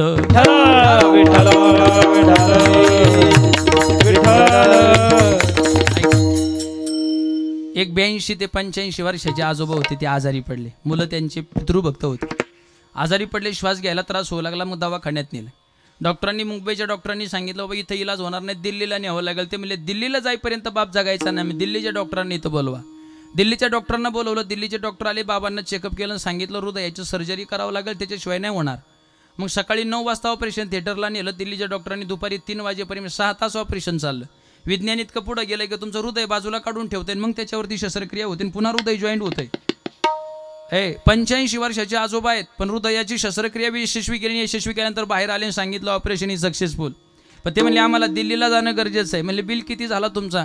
त्यानं सांगितलं 6 तासाची 36 लाख रुपये, म्हणजे ताशी 6 लाख रुपये घेतले. 6 36 लाख रुपये घेतले, निघून गेले. बाबांची शस्त्रक्रिया व्यवस्थितरित्या पार पडली. 8 दिवस ICU मध्ये राहिले आणि जनरल वॉर्डला 9व्या दिवशी आले. तिथले जे स्थानिक डॉक्टर आहे ते फेरीला गेले आणि बाबाला विचारलं, बाबा कसं वाटतंय तुम्हाला? ते म्हणले बाबा तुझ्या आशीर्वादाने, तुमच्या कृपा आशीर्वादाने बरं आहे, मी स्वर्गाला स्पर्श करून आलो आहे. ते म्हणले बाबा आता काळजी करू नका, तुम्ही ठणठणी झाले, फक्त गोळ्या औषधे वेळेवरती घ्या. ते म्हणले डॉक्टर साहेब एक प्रश्न विचारायचा आहे, विचारू का? म्हणले विचारा ना. म्हणले माझं हृदयाचे 6 तास ऑपरेशन चाललं होतं. म्हणले बरोबर आहे. म्हणले दिल्लीचे डॉक्टर आले ते? म्हणले खरं आहे. ते गेले का? म्हणले हो गेले त्याच दिवशी. म्हणले त्यांनी पैसे किती घेतले? 2 प्रश्नाची उत्तर डॉक्टरने दिली, पण 3ऱ्या प्रश्नाला बगल दिली त्यांनी. कारण पेशंट नीट झाल्याच्या नंतर त्याला सगळं सांगा, फक्त बिल किती झालं सांगू नका. काहींना बिल कळाला आणि त्यांचं तिथंच दशक्रियाचं बिल फाडावं लागलं, मला घरी आलेच नाहीत ते. त्यामुळे दवाखान्यात सुद्धा अशी माणसं पाठवायची की त्यांनी आपल्या पेशंटला म्हणलं पाहिजे काळजी करू नको, तू यासारख्या आजाराची लय माणसं बरी झालीत. आता आपण गावाला गेलो ना एकदा, आळंदीला जाऊन येऊ, तू ठणठणी झालाय, काय काळजी करायचं कारण नाही. काही काही अशी विचित्र माणसं दवाखान्यात जातात, त्याला म्हणतात राम भाऊ डिस्चार्ज केव्हा आहे? तो म्हणतो उद्या. आमचं तू उद्या घरी येणार का? म्हणलं हा बाबा लय दिवस झाला, आता घरी नाही, आता घरी येणार आहे. म्हणले काय करणार घरी येऊन तू? म्हणले का रे? अरे म्हणले तू ती मंदिराची शेजारी 6 एकर होती ना. हा म्हणले बा फार कष्टाने घेतली होती, ती इकली तवा तू नीट झाला आहे, तिथंच मी आला, तो आलाच नाही घरी मला. तर त्यामुळे असली विचित्र माणसं दवाखान्यात जाता कामा नये, याची घरच्या माणसांनी काळजी घ्या. विचित्र माणूस म्हणला ना तुमचा पेशंट कुठे, तो असला ना पारनेर, त्याला आपण सांगायचं संगमनेरला जा बोंबलं थिंड, तिकडे तुला काय करायचं ते कर. हां ते डॉक्टर लय हुशार होता, तो मला हृदयाचं ऑपरेशन झाले, बिलाचा आकडा ऐकलं तर मरण म्हणले. ते म्हणले डॉक्टर साहेब काय करायचं म्हणले तुम्हाला? बाबा कर भरतील ना बिल? ते म्हणले डॉक्टर साहेब कोटी रुपये बिल झाला असेल तर ते भरायला आम्हाला काही माग नाही, आमची प्रॉपर्टीच तेवढी. डॉक्टरनी पण विचाराची चक्र फिरवली महाराज. तो म्हणला म्हातारं जी आरती कोटीची वार्ता करते ती आरती हे काही 36 लाखात मरायचं, त्याची वार्ता कितीची आहे? कोटीची. मी कसं काय 36 लाखात मरण?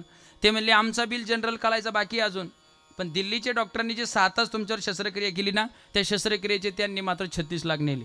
मला 36 लाखाचा आकडा ऐकायला आणि म्हाताऱ्याच्या डोळ्यात टपटप पाणी यायला एकच टाईम झाला. डॉक्टरचाच BP हाय झाला. ते म्हणला हे मेलं तर आता काय करायचं? ते म्हणले बाबा तुमच्या हृदयात झालं ऑपरेशन, टेन्शन घेऊ नका, नाही तर हार्ट अटॅकचं झटका येईल आणि तुम्ही मराल. रडू नका बाबा, तुमच्या पाया पडतो. त्यांनी डॉक्टरला जवळ घेतलं आणि डॉक्टरच्याच तोंडावरून हात फिरवला. म्हणले बाळा तू माझ्या मुलासारखा आहे, 36 लाखाचं बिल झालं याच्यासाठी रडलो नाही. मंडळी बारकाई नायकाने एवढंच आजच्या प्रवचनात कीर्तनातून घरी घेऊन जा. का रडली बाबा तुम्ही? ते म्हणले दिल्लीच्या डॉक्टरांनी माझं हृदय 6 तास सुरक्षित ठेवण्यासाठी 36 लाख रुपये घेतले. आज माझं वय वर्ष 85. वयाच्या 85 वर्षापर्यंत भगवान परमात्म्यानं माझं हृदय सुरक्षित ठेवलं, पण त्यांनी अजून रुपयाचा बिल पाठवला नाही. मला रडायला आज त्याच्यासाठी आलं. केवढा उपकार आहे भगवान परमात्म्याचा, एवढा उपकार आहे. मरेपर्यंत फ्री ऑफ चार्जमध्ये जगवतोय तो तुम्हाला.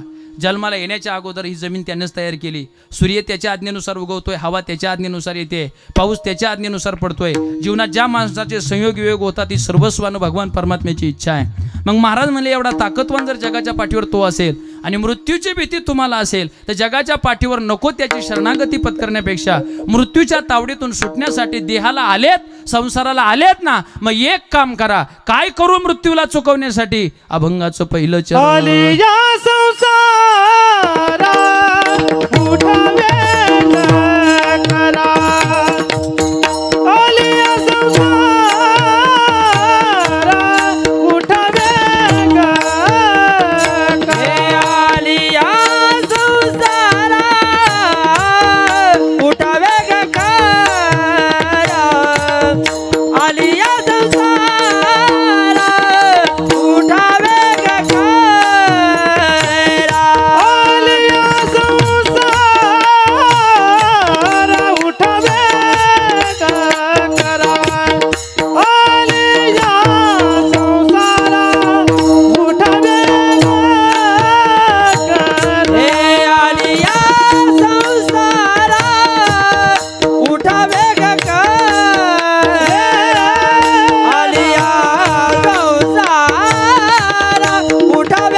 पहिल्या चरणामध्ये महाराज म्हणतात मृत्यूवरती जर तुम्हाला विजय मिळवायचा असेल तर आधी ज्यानं मृत्यू जिंकला त्या भगवान परमात्म्याला तुम्ही शरण जा.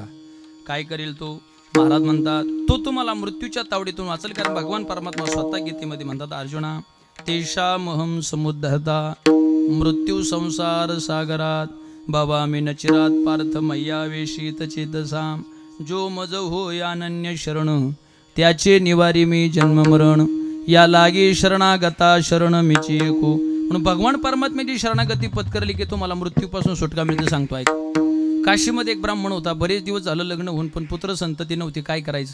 भगवान शंकराची प्रार्थना केली. भगवान शंकर प्रसन्न झाले आणि ते म्हणले काय पाहिजे? म्हणले मला पुत्र पाहिजे. भगवान शंकरांनी पाहिलं तर त्याच्या पुढच्या 2 जन्मात त्याला पुत्र संतती मिळणारच नव्हती, प्राप्तच होणार नव्हती. भगवान म्हणले आता उपासना केली याला काहीतरी करावं लागेल. पण भगवान म्हणले ऐक पुत्र देतो पण 2 पर्याय, सुपुत्र पाहिजे का कुपुत्र पाहिजे? ते म्हणले फरक समजून सांगा म्हणजे मग मी मागवतो काय मागायचं ते. म्हणले सुपुत्र जर दिला तर तो 5च वर्ष जगल पण तुझं नाव वाढून जाईल, आणि कुपुत्र दिला तर तो 100 वर्ष जगल पण तोंड दाखवायला जागा ठेवायचा नाही. आता तुम्हाला जर असा ऑप्शन दिला तर तुम्ही काय निवडसाल? ब्राह्मण तात्या म्हणले बाबा 5 वर्षासाठी का होईना पण काय दे, सुपुत्र दे. दिला भगवान परमात्म्याने. घरी आला, सगळ्यांना आनंद झाला पण ब्राह्मण टेन्शनमध्ये आला. त्याची आई म्हणली पोराचा पहिला बड्डे केक आणा. ते केक आणाय गेलं रडायला लागलं. का? त्याच्या आईला वाटायचं हे 100 वर्ष जगन, पण त्याला माहीत होतं एक बड्डे झाला म्हणजे आता किती राहिले 4. 4थ्या वाढदिवसाच्या दिवशी तर ते डसडसा रडायला लागलं. का? संकेत महाराज त्याच्या मनात आला आता पुढच्या वाढदिवसाला माझं बाळ जागणार नाही. रडायला लागलं. ते 6 महिन्याचंच आयुष्य शिल्लक राहिलं. त्यांनी घर सोडलं आणि एक मोठ्या साधूला गेले. म्हणले याचं मरण आहे काय करावं लागेल? साधूनं सांगितलं नदी गंगेच्या काठावर जा, जो माणूस भेटन त्याला नमस्कार कर. काय जाणो कोणाचा काय आशीर्वाद प्राप्त होईल. म्हणजे दोघा बापलेकांनी तोच धडाका चालू केला. 5 महिने झालं आणि 1च महिना पोरला शिल्लक राहिला. पोरग लागलं वाळायला लागलं का ब्राह्मणाचं टेन्शन वाढलं. पण भाग्याचा उदय झाला आणि मोठे सप्तऋषी तिथं आले. सप्तऋषींना त्या पोराने नमस्कार केला आणि त्यांच्या मुखातून एक वाक्य गेलं चिरंजीवी भव. चिरंजीवी भव म्हणल्याच्यानंतर यांनी तेवढंच घेतलं आणि पटकन त्या सप्तऋषींकडे गेला आणि सांगितलं तुम्ही म्हणले चिरंजीवी भव पण याचं आयुष्य 1च महिन्याचं राहिलंय. सप्तऋषी म्हणले आमच्या मुखातून गेलेला एकही शब्द खोटा होणार नाही. पोराला तर आयुष्य मिळणार आहे, काळजी करू नको. फक्त म्हणले पोरी आमच्या ताब्यात दे, मरू देणार नाही याची काळजी आमची. म्हणले काय करणार? म्हणले काय करतोय बघा आमच्या संग चल. मग त्यालाही घेतलं सप्तऋषीने थेट ब्रह्मदेवाकडे गेले. ब्रह्मदेव ध्यानस्थ बसले होते. एका सप्तऋषीने पोराच्या कानात सांगितलं की आम्ही पाया पडायच्या अगोदर तू ब्रह्मदेवाच्या पाया पड. ते पोरग गेलं आणि ब्रह्मदेवाच्या पाया पडलं आणि ब्रह्मदेवाच्या मुखातून पटकन शब्द गेला चिरंजीवी भव. सप्तऋषी म्हणले आपलं बरं डोक्यावरचं खांद्यावर आलं. म्हणले आता ते ब्रह्मदेव पगन आणि चिरंजीवी भव पगन आता काय घेणं नाही म्हणले आपल्याला. ब्रह्मदेव म्हणले तुम्हाला हसायला काय झालं? म्हणले याचं आयुष्य राहिलं 1 महिन्याचं आणि तुम्ही म्हणले चिरंजीवी भव. ब्रह्मदेव म्हणले आपण पत्रकार परिषदेत बोललो पण अंगलट आलं म्हणले आपल्या आता काही खरं नाही. पण ते म्हणले काळजी करू नका. हे खातं कोणाचं आहे? म्हणले भगवान शंकराचं. म्हणले चला त्याच्याकडे. ब्रह्मदेव, सप्तऋषी, त्या पोराचा बाप हा गडी सगळे गेले भगवान शंकराकडे. भगवान शंकर ध्यानास्थ बसले होते. त्या पोराला सांगितलं पाया पड. पाया पडाय गेलं. भगवान शंकराच्या मुखातून वाक्य पडलं चिरंजीवी भव. ब्रह्मदेव म्हणला जाऊ का मी आता? म्हणले का? म्हणले माझंही काम संपलं आता ते शंकर तो पगन. म्हणले काय? सप्तऋषी ब्रह्मदेव सगळेच हसायला लागले. ब्रह्मदेवाला विचारलं शंकराने तुम्ही का हसले? म्हणले याचं आयुष्य राहिले महिनाभराचं तुम्ही म्हणले चिरंजीवी भव. पण भगवान म्हणले माझ्या मुखातून शब्द गेलाय म्हणजे आता तो चिरंजीवीच भव, आता त्याला काही सुटका नाही. आणि ब्रह्मदेव भगवान शंकराने डोळे झाकले. ते म्हणले मीच दिलेला मुलगा याला, याची काळजी मी घेतो. 1 दिवस शिल्लक राहिला. महिनाभरापूर्वी त्या पोराला सांगितलं होतं काय नाही बघ इथं शंकराची म्हणली माझी पिंड आहे, इथं फक्त ओम नमः शिवाय ओम नमः शिवाय जप करायचा. यमदूत न्यायला आला का फक्त त्या पिंडीला अशी मिठी मारून राहायचं, माझं नाव घ्यायचं, काहीच होणार नाही म्हणजे तुला काळजी करायचं कारण नाही. मंडळी ऐका, बरोबर त्या दिवशी यमदूत त्या न्यायला आला.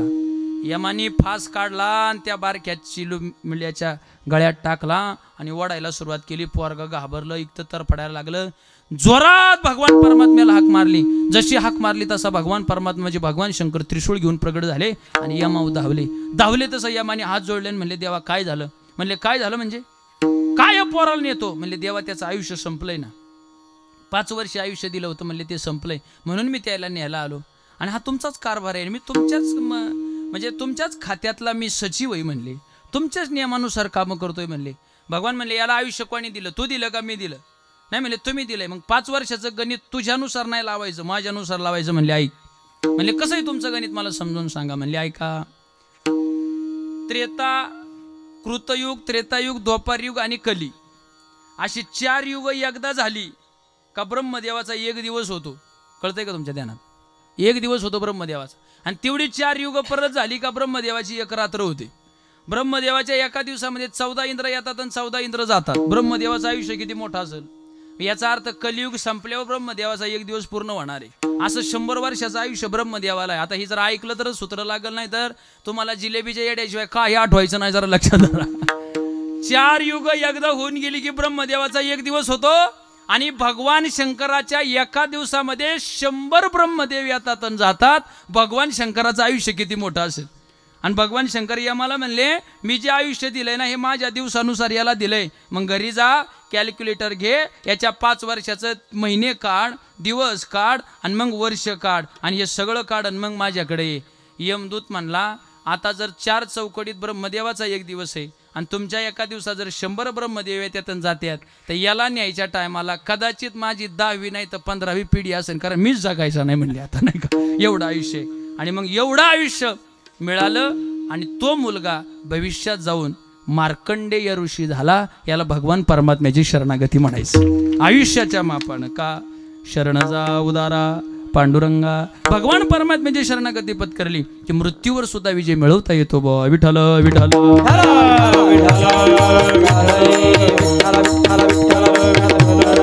त्याची शरणागती पत्करा म्हणजे तुमच्या देहाला यम मात्र काही करणार नाही. मग महाराज म्हणले, तो यम आमच्या पाठीमागच नेहमी का लागतो? तर महाराज म्हणले, हे देहच त्याचं वाहतूक आहे अभंगाच्या दुसऱ्याच्या. देह हे काळाचे धन कुबेराचे. वा वा. देह हे काळाचे धन कुबेराचे. देह हे काळाचे धन कुबेराचे. देह हे काळाचे धन कुबेराचे. देह हे काळाचे धन कुबेराचे. देह हे काळाचे धन कुबेराचे.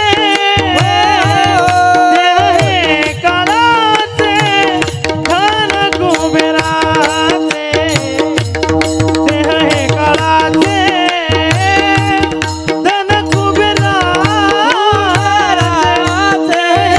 काळाचे धन कुबेराचे. येथे मनुष्याचे येथे मनुष्याचे काया.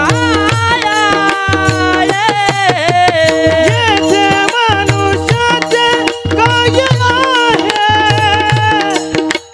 येथे मनुष्याचे काय आहे. हो येथे मनुष्याचे काया. जय हो. येथे मनुष्याचे काया. येथे मनुष्याचे काय आहे. येथे मनुष्याचे काय आहे. देह हे काळाचे देह हे काळाचे धन कुबेराचे. देह हे काळाचे धन कुबेराचे. देह हे काळाचे धन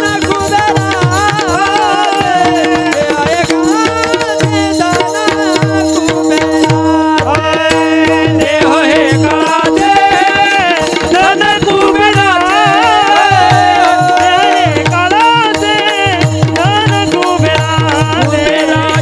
देह हे काळाचे धन कुबेराचे. देह हे काळाचे धन कुबेराचे. धन कुबेराचे. तुम्ही म्हणाल यमानी सगळं सोडलंय आणि आमच्याच पाठीमागं का लागलाय? तर महाराज म्हणले, हे जे मिळालं हे त्याचं खाद्य आहे आणि ज्याचं खाद्य त्याला मिळावं याच्यासाठी प्रत्येकाचा पाठलाग असतो. महाराज म्हणतात, पिंड हा पाचाचा निला उष्णा शेकी ज्याचा त्याला देणे लागे. ज्याचा आहे तो नेण्यासाठी येणार आहे, पण तो येण्याच्या अगोदर तो वापरून घ्या. उदाहरण घ्या, सांगतो ऐका. समजा एखादा एक गरीब मित्र होता आणि त्याचा मित्र दुसरा श्रीमंत होता, त्याच्याकडे 4 व्हीलर गाडी होती. गरीब मित्राच्या मुलीचं ठरलं संकेत महाराज लग्न. हा म्हणला पत्रिका वाटायची, काय करायचं? तो श्रीमंत मित्राकडे गेला आणि म्हणला तुझी गाडी मला 8 दिवस दे. 1 सेकंदाच्या आत काहीच आडेवेडे न घेता त्यांनी पटकन खिशातली चावी काढली, गरीब मित्राच्या अंगावर फेकली. माझं बोलणं बारकाय नाही. मग तो गाडी घेऊन आला. आता मला तुम्ही सांगा, गाडी कोणाची आहे? मित्राची, त्याची नाही. किती दिवसासाठी आणली? 8 दिवसासाठी. मग त्याचं काम काय? डिझेल टाकायचं आणि होईल तितकी तिला 8 दिवसात काय करायची? फिरून घ्यायची. का? ज्याची आहे त्याची दिवस भरल्यावर आपल्याला देऊन टाकायची आहे. तशी ही गाडी आहे आणि ती वरच्या बाबांनी आपल्याला दिली. कोणाला 20 वर्षासाठी दिली, कोणाला 40 साठी, कोणाला 100 साठी दिली, पण त्याची गाडी 1 दिवस द्यायची आहे. मग सध्या आपलं एवढंच काम आहे, डिझेल टाकायचं. कळतंय ना? डिझेलला दुसरा डिझेलचा अर्थ घ्याल तेवढ्यातले तज्ञ तुम्ही. डिझेल टाकायचं म्हणजे जेवायचं असं मला म्हणायचं. तर डिझेलचा आणि तेवढंच म्हणाल महाराजांनी सांगितलं आणि महाराजांनी सांगितलं म्हणजे मला यायचे 2-4 फोन घेऊन ना देणं. डिझेल टाकायचं म्हणजे जेवायचं आणि ही गाडी जितकी होईल तितकी फिरवून घ्यायची. पण माझं बोलणं ऐका, सारखीच तिला बांधाला फिरवण्यापेक्षा आणि सारखीच तिला प्रॉपर्टी फिरवण्यापेक्षा एखाद दिवशी ही गाडी आळंदीला फिरवू द्या महाराज. एखाद दिवशी ही गाडी पंढरपूरच्या वारीला फिरवू द्या, कारण त्याच्यात त्याचं सार्थकीपण आहे. म्हणून ज्याचं आहे तो निहिल. महाराज म्हणले देह हे काळाचे, जे धन आहे ते आपलं नाहीये, ती कुबेराची प्रॉपर्टी. येथे मनुष्याची काय आहे? बसलेल्या कोणी पण हात वर करून सांगा इथं तुमचं काय? मी त्याला उत्तर देतो. हे तुमचं कसं नाही हे तुम्हाला समजून सांग. काय आहे तुमचं? घर तुमचं आहे का नाही? मेल्यावर इथंच राहते. सध्या प्रॉपर्टी जो 7-12 तुमचा आहे तो तुमचा नाही. आधी आपल्या बापाच्या नावावर होता आणि मेल्यावर पोराच्या नावावर होणार आहे. बँक बॅलन्स तुमचा आहे का नाही? मरून बघा, तो वारसाच्या नावावरती होणार आहे. ती म्हणाल बायको माझी मेल्यावर संघ येत नाही, काय उपयोगाची नाही. आईबाप आपले काय उपयोगाचे नाहीत, कारण मेल्यावर येत नाहीत ना ते. महाराज म्हणले नवमास गर्भवाशी कष्ट झाले ज्या मातेशी, तीही निष्ठुर झाले कैसे, अंती दुरी राहिली जीवी बापाची आवड, मुखी घालोनी पुरवे पोड, जेव्हा लागली ओढ, तेव्हा दुरी राहिली. काय म्हणजे बहिणी बंधूचा खवळा हे तो जाण शिरे दयाळा, पण जेव्हा लागली यमशृंखला तेव्हा दोरी राहिली. देहग्रहाची कामिनी तिथव राहिली भोणी, मितव जळ तसे स्मशानी आगे सवे एकला. येथे मनुष्याचे काय आहे? काहीच आपलं नाही. मग ही जगाची प्रक्रिया चालते कशी? अभंगाचं 3रं चरण. देता देवा विता नेता देवा मी. वा वा वा. देता देवा विता नेता देवा मी. देता देवा विता नेता देवा विता, देता देवा विता नेता देवा विता.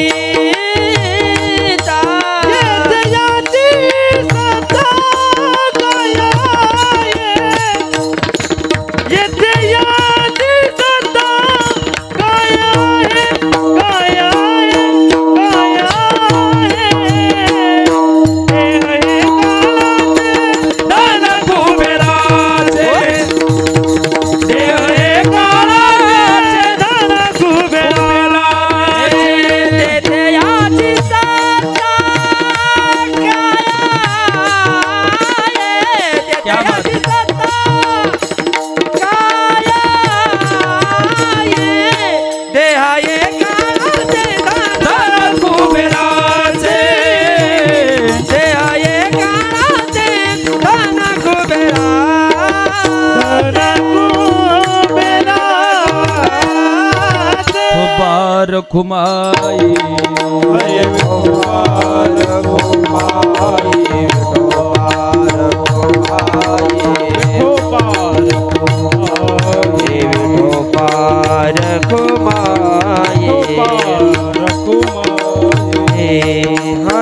हरि जय जय, हरि जय जय जय जय, विठोबा रखुमाई जय जय, विठोबा रखुमाई.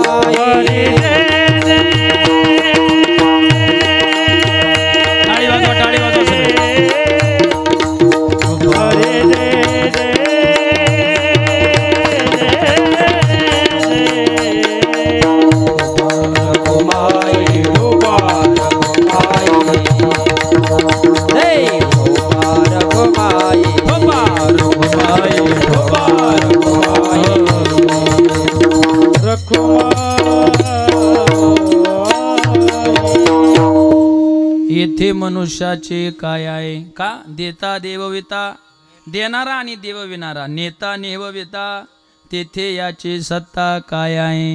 मग तुम्ही आम्ही काय महाराज म्हणले निमित्ताचा धणी केला शे प्राणी माझे माझे म्हणून व्यर्थ गेला. काही नाही या जगात आपलं. आणि 5 मिनटं घेतून शेवेला आता समारोपाकडे येतो. खरं सांगू आज थोडंसं उलटं सांगतो तुम्हाला. ह्या मृत्यूलोकामध्ये ठराविक काळात माणसं मरणं हीच काळाची गरज आहे महाराज. जर ह्या जगात माणसं मेली नाहीत तर कोणाचाच कोणाबद्दल प्रेमभाव राहणार नाही. कोणी कोणाला नमस्कार करणार नाही जे हरी घालणार नाही दंडवतही घालणार नाही का मरतच नाही कोणी तर काय घेणे काय घेणे अशी परिस्थिती होईल. अमरपण हे मृत्यूलोकातलं शाश्वत पद नाही आहे सांगतो तुम्हाला. म्हणून ठराविक काळात माणसं मेलीच पाहिजे आणि मरणच येणार आहे. अमरपण काय उपयोगाचं काहीच उपयोगाचं नाही सांगतो तुम्हाला. आमचे गुरुजी पाटा सांगत असतात एका राजाला इच्छा झाली अमर व्हायची. 5 मिनटं घेतो आता. आपल्या गुरुकडे गेला आणि गुरुदेवाला सांगितलं म्हणले गुरुदेव मला अमर व्हायचे काय करू. ते म्हणले अरे अमर होणं चांगलं नाही कीर्ती अमर राहिली पाहिजे. शरीरानं अमरपण येऊन काय करायचं कीर्ती अमर राहू दे ना. ते म्हणले नाही नाही मला अमरच व्हायचं. म्हणले एक काम कर या डोंगराच्या पलीकडे जा तिथं भली मोठी 3 झाडं आहेत आणि त्यापैकी मधल्या झाडाला 3 फळं आहेत. त्यापैकी ती 3 लाल फळांपैकी एक फळ तू खा अमर होशील. रात्रभर याला झोप लागली नाही. सकाळी उठला घोड्यावर बसला आणि टप टप टप टप निघाला आणि एकटाच निघाला. का चांगली योजना जर मिळायची असेल पंचायत समितीला तर लोक शेजारच्याला सांगत नाही एकटेच जातात. मग सांगत आहेत का बा पोलीस स्टेशनची बारी आली हो तवर नाही सांगते गावकी बावकीला. एकटंच गेलं त्याला अमर व्हायचं होतं. एकटंच गेलं ते फळ तोडायला गेलं त्याला अमर व्हायचं होतं. फळ तोडणार तेवढं शेजारच्या झाडाखाली एक म्हातारं होतं. ऊन म्हणतंय मी तापून गेलं होतं अंगावर कपडे नव्हती राहिली जर्जर झालं होतं असं 2 बोटासारखं त्याचे शरीर झालं होतं आणि ओरडत पडलं होतं. त्याच्याकडं पाहिलं आणि याला दया आली ते फळ खायचं दिलं सोडून. संकेत महाराज ते पहिलं म्हाताऱ्याकडे गेलं म्हणले बाबा काय होतंय तुम्हाला. त्याने असं पाहिलं म्हणले कोण राजा का तू. म्हणले हो मी राजा आहे. पण म्हणले तुम्ही असे का पडले. काय सांगू म्हणले राजा. अरे मी सांगू नाही आणि तू ऐकू नाही अशी गोडचूक करून बसलोय म्हणले मी. म्हणले काय गोडचूक केली. म्हणले ती जी फळं आहेत ना ती पहिली 4 होती 500 वर्षापूर्वी मी एक खाल्लंय. तुम्हाला कळालं ना. आणि तवापासून मेलो नाही म्हणले असा झाडाखाली पडलोय म्हणले मी. आता काय उठता येत नाही बसता येत नाही. मी देवाला रोज म्हणतोय देवा ये रे बाबा. देव 2 वेळा आला आणि मला म्हणले लय फळं खायची हवस होती ना आता बस त्याचीच फळं भोगीत आता आता नको काळजी करू आता बस म्हणले. असा म्हणले तुम्ही अमर जा. म्हणले मी अमर झालोय ना. अहो म्हणले मग अमर झाले तर रडता कशाला. म्हणले काय आग लावायची का त्या अमरपदाला. का म्हणले मी एकटाच अमर झालोय. माझ्या डोळ्यासमोर माझी पोरं मेली माझ्या सुना मेल्या माझी नातवंड मेली अख्खी पिढी माझी बर्बाद झाली. 500 वर्ष झालो एकटा जिवंत आहे आणि आता जी माझ्या कुळातली पोरं आहेत ना ती मला ओळखीत सुद्धा नाहीत. मला मी मेलो असतो तर किमान माझं वर्ष श्राद्ध तरी त्यांनी घातलं असतं. पण जिवंत आहे माझ्याकडं कोणी येत नाही. असाच उन्हात पडलोय कोणी खायला देत नाही मरण येत नाही. पण ते म्हणले राजा माझं जाऊ दे तू काय आलाय. तू म्हणला नाही मॉर्निंग वॉकला आलोय. मी नाही कशाला आलो म्हणलं. गेलं घरी. त्याच्या लक्षात आलं म्हणले आता नाही मजा राहिली काही. राजा घरी गेला पण त्याची त्या अमरपदाची काही इच्छा गेली नाही. त्या गुरुदेवाकडे गेला म्हणले गुरुदेव मला अमर व्हायचंय पण मी आता तरुण आहे ना आता असा 30-35चा ह्याच वयात अमर झालो पाहिजे. म्हणजे माझी केस पिकता कामा नये वार्धक्य येता कामा नये. गुरुदेव म्हणले एक काम कर ते जे फळांपासून गेलता ना तिथून पुढे अजून एक डोंगर बदलून जा. तिथं तू गेला का तिथं एक मोठं तळ आहे आणि त्याच्यामध्ये अमृत आहे ते तू पी. तू तरुण वयातच अमर होशील. राजा म्हणला हे बरं आहे गड्या तरुण वयात अमर व्हायचं. टप टप टप टप तिथं गेला. का गेला पटकन टायमिंग संपल्यामुळं पटकन तिथं जाऊन पोहोचला आणि ते अमृत पिणार तर एक 5-6 जण आहेत ना त्यांच्या मारामाऱ्या चालू होत्या शेजारीच. अशा मारामाऱ्या चालतो हे त्याच्या डोक्यात दगड घालायचा आणि तो त्याच्या डोक्यात दगड घालायचा. तिथं माणसं 6 कोणती होती ऐका माझ्याकडं. एक 50 वर्षावाला होता एक 100 वाला एक 150 वाला एक 200 वर्ष वय एक 250 वाला आणि एक 300 वाला अशी लागली 6 माणसं होती. ते 50 वर्षावाला दगड घ्यायचा आणि 100 वाल्याच्या डोक्यात घालायचा. 100 वाला तोच दगड घ्यायचा आणि 150 वाल्याचा घालायचा. 150 घ्यायचा 200 वाल्याचा 200 250 आणि 250 वाला 300 वाल्याला मारामारी त्यांची चालू होती. हा गेला आणि सगळ्यात तरुण पोरगा होता 50 वर्षाचा त्याचा हात धरला. म्हणले मूर्खा ते पाणी प्यायचं दिलं सोडून मला यांची मिटून मग अमर व्हायला जाऊ. ते म्हणले का रे मारामारी करता. त्या 50 वर्षावाल्याला म्हणले राजे काय सांगू तुम्हाला माझं वय वर्ष 50 झाले आणि हा माझा 100 वाला माझा बाप आहे. माझं वय वर्ष 50 झालं तरी अजून 7-12 माझ्या नाव केला नाही. राजा म्हणला खरंच आहे 50 वर्ष वय झालं कार्य केला नाही. तो म्हणला राजे साहेब काय सांगू 7-12 मी आता याच्या नाव करीन पण तू माझ्या नाव तो व्हायला पाहिजे का नको. ते म्हणले का म्हणले 150 वाला अजून माझाच बाप जिवंत आहे म्हणले त्याच्याकडूनच ट्रान्सफर नाही झालं. 150वाल्याला विचारलं तुझी काय अडचण आहे, तुम्हाला पुढच्या अडचणी कळाल्या काय आहेत त्या 150वाला म्हणले 200वाला आहे ना हे माझा बाप आहे मी याला मारतोय का, म्हणले यांनीच अजून माझं नाव केलं नाही. 200वाल्याला म्हणले का, ते म्हणलं 250वाला माझा बाप आहे. 250वाला विचार तुझी काय अडचण आहे, म्हणले 300वाला म्हातारा आहे ना हे माझा बाप आहे, हेच मेलं नाही अजून, याच्याच नावा प्रॉपर्टी. मग त्या 300वाल्याला राजाने विचारलं तू का प्रॉपर्टी पोरांच्या नावं केली नाही, ते म्हणले हे जिवंतपणी जर मला हाताखालून काढतात प्रॉपर्टी दिल्यावर हे काय दिवा लावणार आहेत म्हणले माझं. आणि म्हणले मग तू प्रॉपर्टी यांच्या नाव करणार का वा, ते म्हणले मी मेल्यावर. मग ती म्हणली तू मारणार का वा, ते म्हणले मारणार नाही मी का, म्हणले या तळ्यातला अमृत पठ्ठ्या प्यालाय म्हणला आता काय करायचं.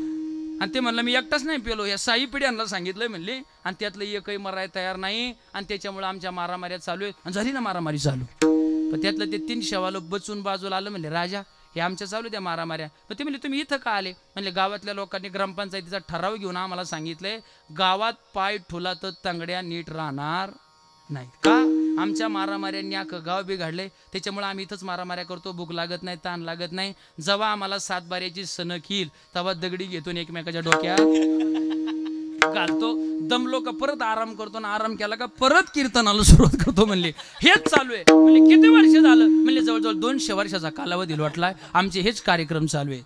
म्हणले तुमचं घरदार, म्हणले आमच्या सगळ्यांच्या बायका मरून गेल्या का, आम्ही एवढे हलकट आहेत, फक्त आम्ही गडीच पेलो अमृत, बायकांना सांगितलंच नाही, ते गेले मरून म्हणले, आता आम्हाला कोणी ओळखीत नाही गावात. त्यातलं ते 300 वर्षवालं म्हणले राजा तू काय आला, म्हणले काय नाही सहज फिरायला आलो होतो, म्हणजे वासनाच राहिली नाही माझी. आता राजा गेला घरी निघून, संपला माझा दृष्टांत. तुम्ही सांगा काय अमरपद घेऊन तुम्ही करणार आहे, ठराविक काळात मरा पण शरीरानं मरा, पण कीर्तीनं तुम्ही जगतामध्ये जिवंत राहा.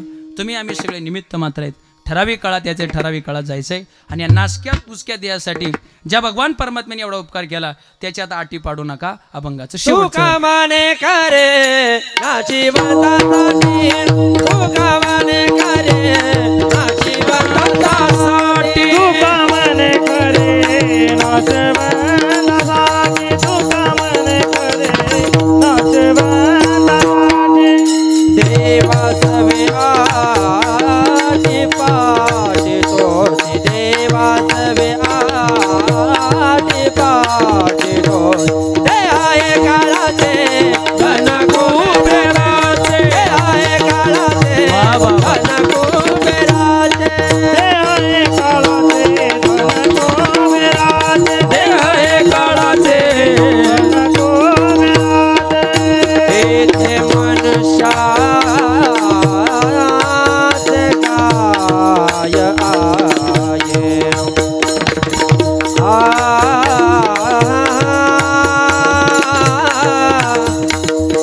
रे रहा रे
तुका म्हणे कारे नाशिवंतासाठी, देवा सवे आटे पाडितोषी, देह हे काळाचे धन कुबेराचे, येथे मनुष्याचे काय आहे झालेली सेवा भगवत चरणी समर्पित करतो.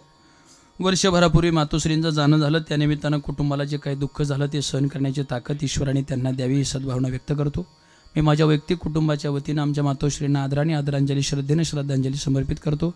सर्व गुणीजन मंडळी, तुम्ही सर्व उपस्थित मंडळी, ऊनही भरपूर झालेला आहे. कीर्तनाला अर्धा तास उशीर झाला, त्याच्यामुळे सुटायला अर्धा तास उशीर झाला, तरी पण तुम्ही सर्वांनी शांतचित्ताने श्रवण केलं.